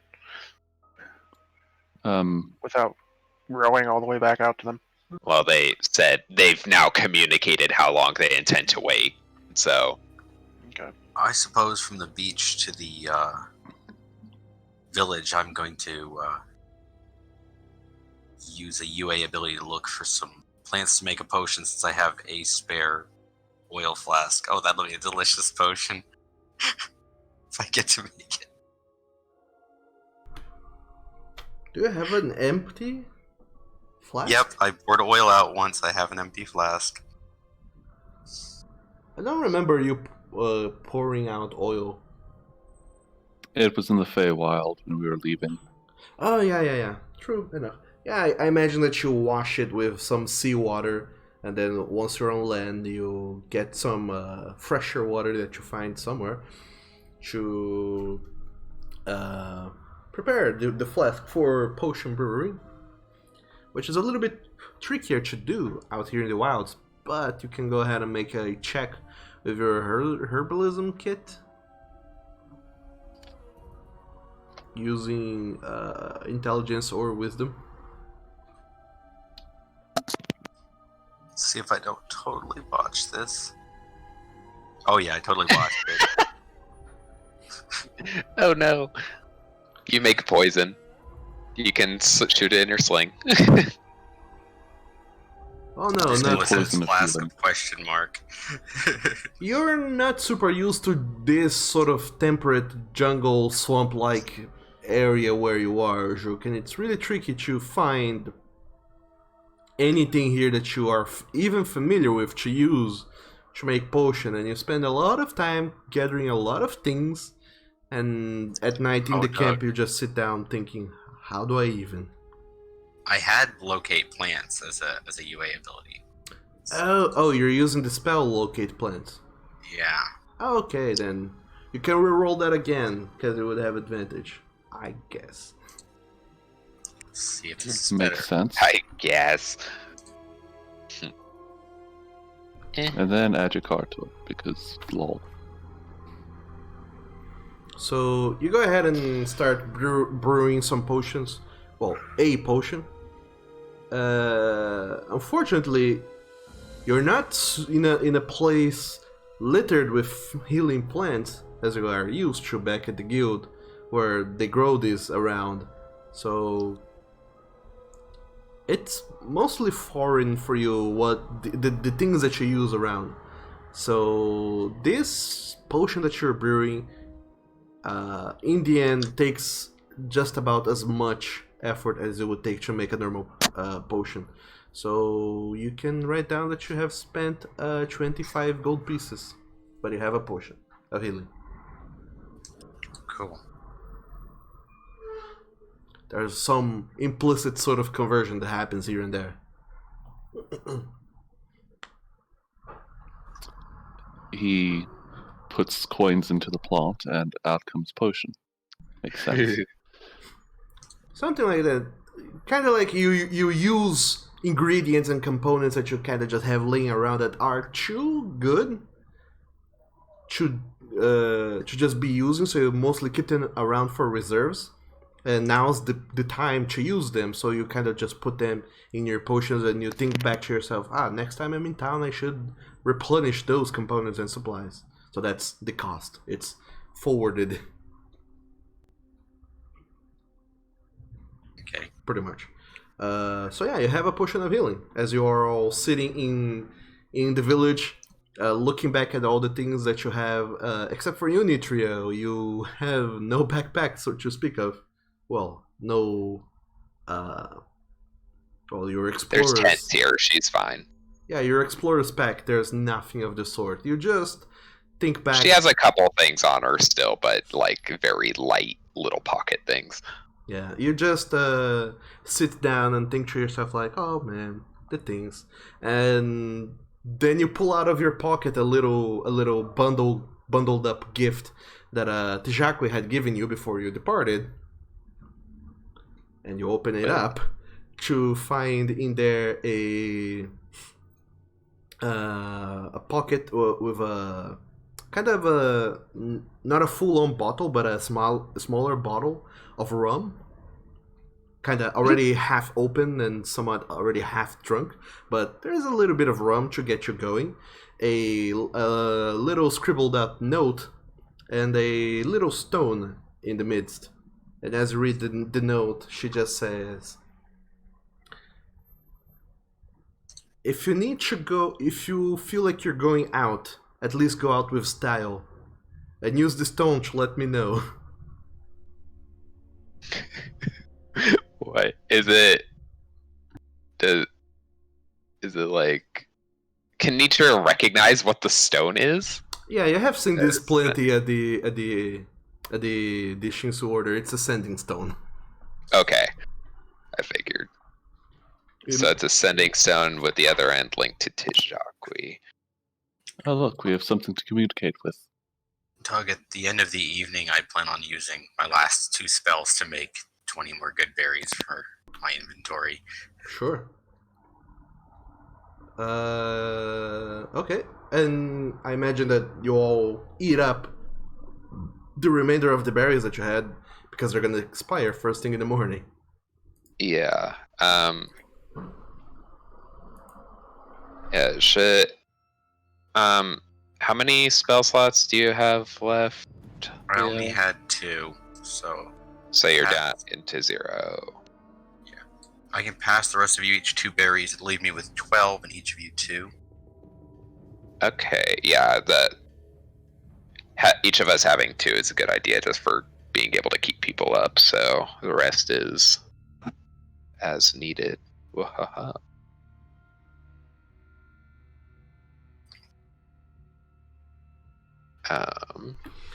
And thus, all of or you... even add 1 more to that. We each have 3, I have 8. So, okay. All of you spend the night here just talking to the UNT people about little things. The priest, Zotistlisi, tells you about the village, how it used to be before, how filled with life it was. By nighttime, when the sun goes down and everything is darkened, he just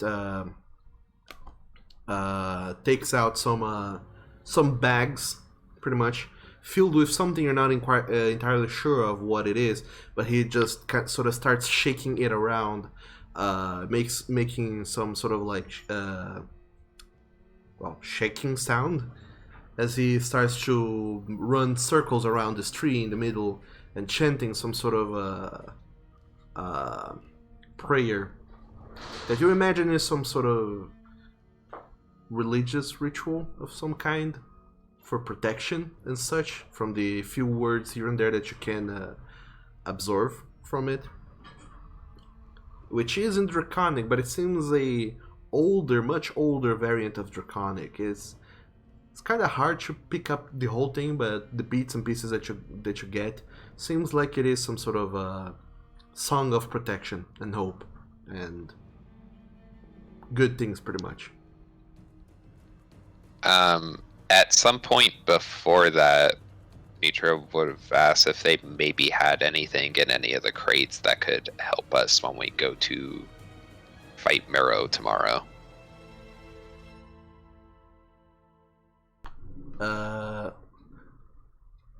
Boy, do they have things in their crates? Let me roll for that.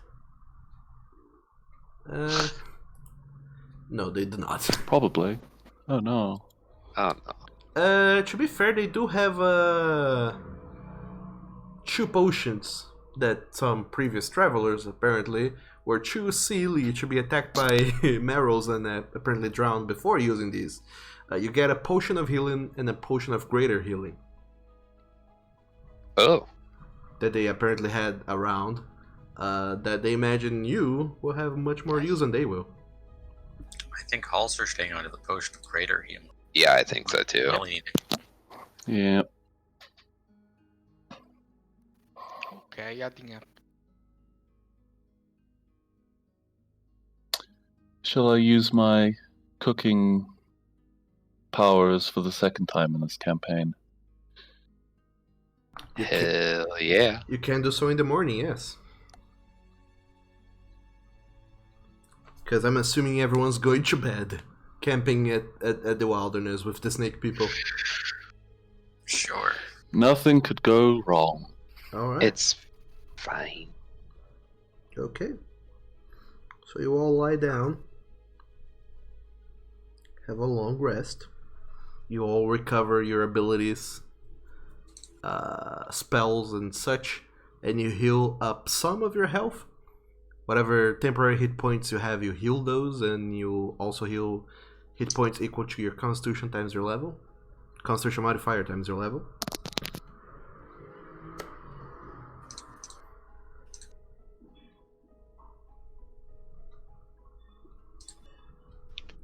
Cool. Is Zach making breakfast? And Zach makes breakfast. And on top of that, Oh no. Yeah. Breakfast. Let me find the thing while you make your roll, which is cook supplies with. What did I say it was? Intelligence? It was intelligence last time, yeah. Okay. Make the food. Hell yeah. Wow. Superior cobbled cuisine. And I your. don't remember. Would 28 be anything meaningfully different? Yes. Are you making these with fish, meats, or vegetables? I might want to have a look at the thing to figure out. You don't have time. Whatever. Say right now. Meats, fish, or Oh vegetables? no. Fish. Fish, it is. Okay. Go ahead and roll a d4 for me, please. Yeah, fish is probably one of the more accessible things from where we've been traveling anyway. Oh yeah, definitely. Just don't make it with snake. We don't want to upset our hosts. Mm-hmm. So that's an 18-year-old, right? It's nearly the end of the session. I will make it in 28 Oh, you for the lols. sneaky boy.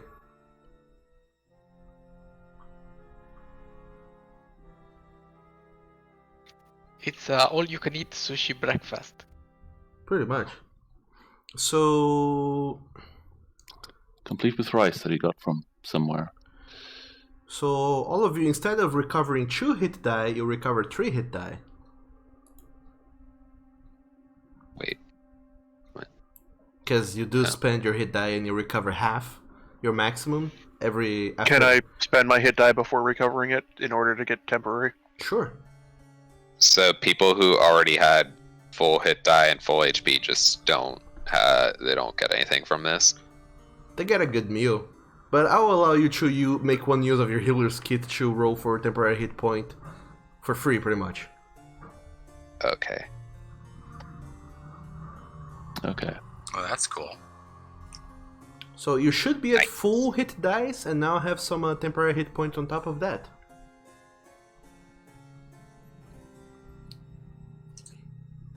Including you, Zach? Yep. I already rolled. I don't see your hit points in your character bar thing. Oh, but it is there. It's just not counting because it's Dumbo. So yeah, there you Yeah. go. Mm-hmm. Roll 20 being wonky. Yeah, roll 20 be wonky. So as you wake up and have a delicious fish meal, the priest, Yatis Tlisi, and the 2 other Yuan-Ti, they come up to you, they share in the meals if you allow them to, Sure. and they start to take care of all the bodies. Well, they did take care of all the bodies while you were away, so now they're just sort of tending to the tents and the things, trying to see what they will do of themselves for when you come back, if you do. And then I imagine you all start to make your way towards the next portion of the adventure, right? Towards the Marrow Den. Yep. Yep. Into the marrow den. Time for the suicide mission. Alright. So, 1 hour later, all of you. I wrote by the buck. You're by the buck, not the beach. 1 hour later, you make your way back to this little islet here, looking at the shipwreck and thinking to yourselves that, oh boy, we're really doing this. Haha, we're fucked. Pretty much. So, I'm in danger. how are you guys doing this? So, how far away from the islet is about where we see the end of the wreckage? You stop seeing the wreckage more so because the water is murky-ish and dense enough that you can't see past it, the surface. But how far away? I would say some 30 feet away from this little island is where you can't see anymore. More so what I'm asking for is the mindset of, like, if we go about to where it looks like that wreckage is ending, do we have a chance of swimming back if we instigate something from the entrance? I mean, obviously we can't tell until we actually get down there. I was just asking if I could tell by the wreckage. No, not by the wreckage, Okay. unfortunately. Okay. So, I mean, in we go, I guess? Okay. By the way, Halser, you do recover that level of exhaustion because you had a long rest. Oh yeah, I singing it already. Also, Ojuk should probably drink his potion. Chug one of the potions now of water breathing. Okay. So you drink the potion and all 5 of you just step into the ocean and stepping further and further away from the shore until there's no more ground beneath your feet. And you just keep on going. And the water here is kind I'm glad of... I'm not one of those idiot wizards that wears robes everywhere. That would be so cumbersome right now. So you're leaving your robes and such behind in a way. I don't have robes. I just wear normal clothes all over the place. Oh, okay. So you start swimming a little bit farther from the shore, and I would like everyone, why not, to make a survival check as you try to find the path forward in the murky depths. Oh joy. I should maybe tie myself to somebody so I don't lose this with a -2. Well, I mean, we're staying together, so I think it just takes a couple of us doing good on this. Oh, Nitria. So, oh, Nitria, indeed. All of you guys go a little bit farther away from the shore, from the coast, and take dives underwater, trying to look around to see if you can find the wreckage before you start to run out of air and make your way back to the surface to take a deep breath and then dive again and try and look around. And all of you just keep on doing this whole thing. Even you, Ojuk, you know that as you go deep underwater, you feel uncomfortable not being around land and knowing that so many of your party mates are just kind of returning after a while, so you also do the same. You, Halser, you are very confident in your lung capacity, so you just kind of go for it. You dive and you just keep on swimming as far down as you can go, just to find where in the heck is this cavern entrance sort of deal. And you do end up finding it. You guys end up swimming about 200-ish feet away from the little islet. And you, Halser, you you end up swimming some 2 minutes straight down until you do see that there's some tunnel-like structure close to some other wreckage that you imagine that's where things are. And as you look around, it's not too deep that that light doesn't reach us yet. You can still see some things. It's a little bit tricky because the sun is still, rising. But you can see some things, and you feel odd that the water is so calm. There's just some fish swimming around here or there, but you don't see any marrow, fish folk, or yuan-ti swimming in these surrounding areas. But you feel very confident that you have found it, and then you return swimming all the way up to the surface to let the party know that it's about some 3 minutes swim down. Maybe a little bit more if you really put yourselves into it instead of aimlessly, well, a little bit less if you don't aimlessly swim around and go straight for it. You imagine that with a couple minutes of swimming straight down, you could reach it, into it. Well, actually, no. 2 minutes is too long. Wait. Yeah, I'm like, if it's 200 feet and most of us could move 15 feet, or we could mostly move 15 feet every 16 seconds, right? No, Actually, no. 30 feet. Yeah, but like 200 feet away from the shore on the surface level. Further down, it's a different measure altogether. Okay. I have 35 feet of swimming. I just need the water breathing because I can't hold my breath for a darn. Nitria she can move. I think it rounds down, so 20 feet right now in the water. Yeah, so all of you would be quote-unquote dashing further down to try and get to this cave thing. So once you return to the surface, Halster, and let the party know where the place is, you have a direction and you have a pointer. Yeah, so we can just swim vertically all together to find the entrance. Just have to follow me. How does the ever-burning torch hold up in water? That enchantment still works in water, right? Yeah, It burns forever. It works surprisingly well. It feels like it shouldn't be, because you put down the torch on the water and you just see it burning. It has a cool ass effect, but it defies all logic, and yet it works, and it does shed some light on the water. Nice. So Hauser's easy to follow. If me and Halser are helping Rav, we could certainly go pass any strength check you need to swim it. Alright, so you start making your way then towards the entrance of the cave. Yep. Alright. All of you guys start to swim following Halser, who's leading the way, and I would like everyone to make an athletics check.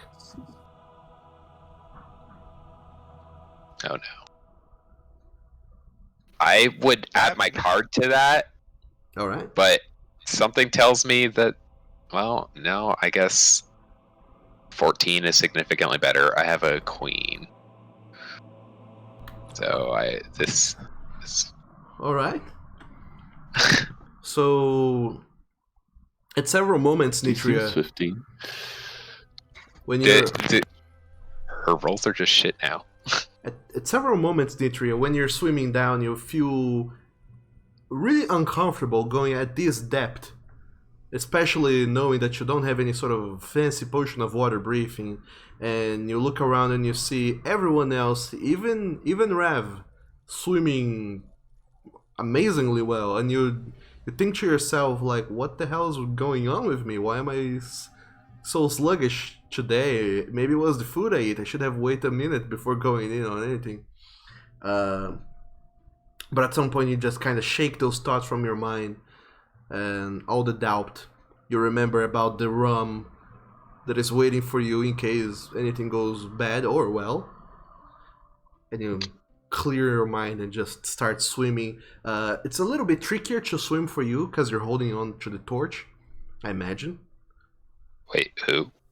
Halser just has it tied to his horn. Oh, does it? Yeah, it's tied up. Oh, the ever-burning torch. Okay. I thought you were holding it. No. Nope. No. Well, It's actually a small lantern, so I actually fix it on my antler. alright. Because how much light does it emit? The ever-burning torch? 20 feet, 20 feet? Is that so? I don't Do even that think at it's 30. a I don't think it's a 5e item, is it?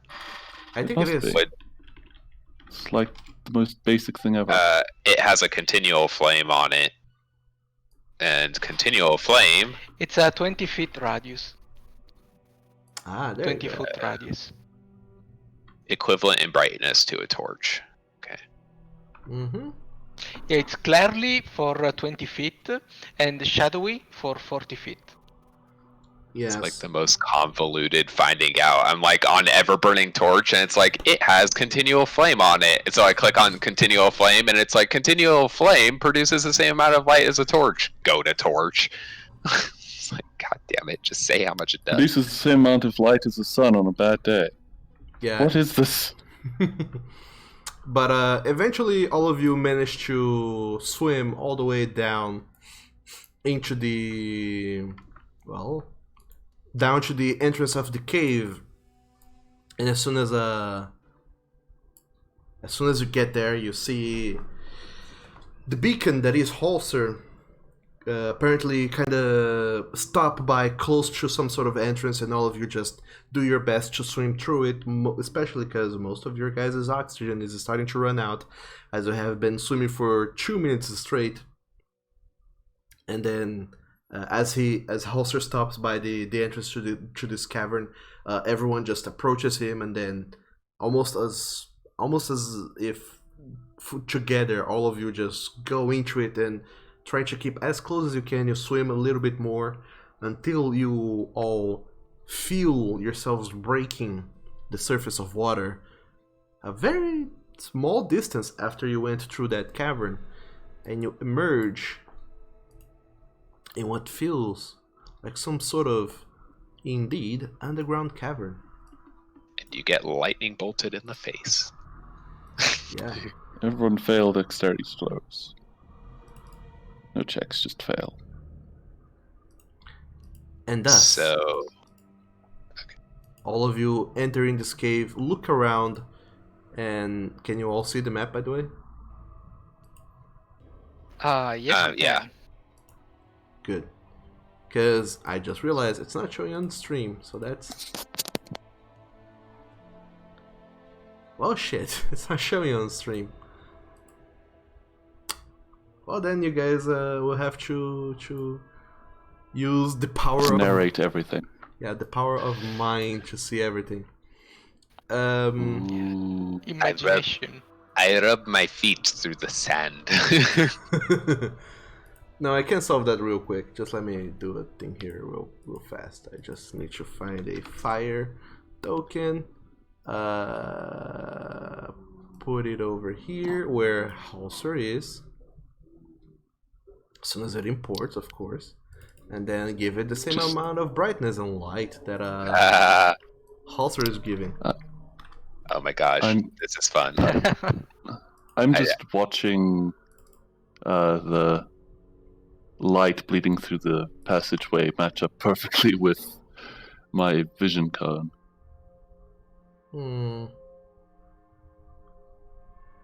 I enjoy the dynamic lighting. I have not seen it in action before, and this amuses me. You have in the very first section. In a cavern with the Nkeg.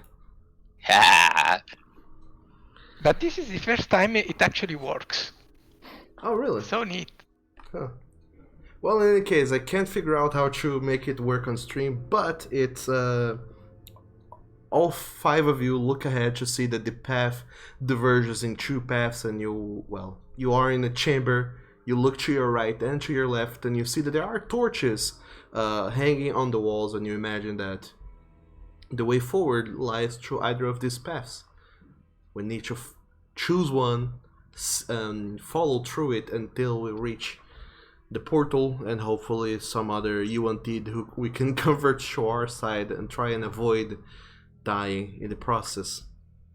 So all of you guys take a little moment to get used to the feeling of being in a cavern that is essentially underwater before you all slowly check your things to see where your weapons and equipment is before hanging tightly to it and moving forward. And that is where we're gonna end today's session. Okay.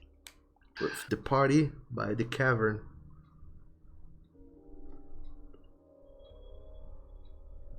Or rather, the cove, I imagine, is more appropriate.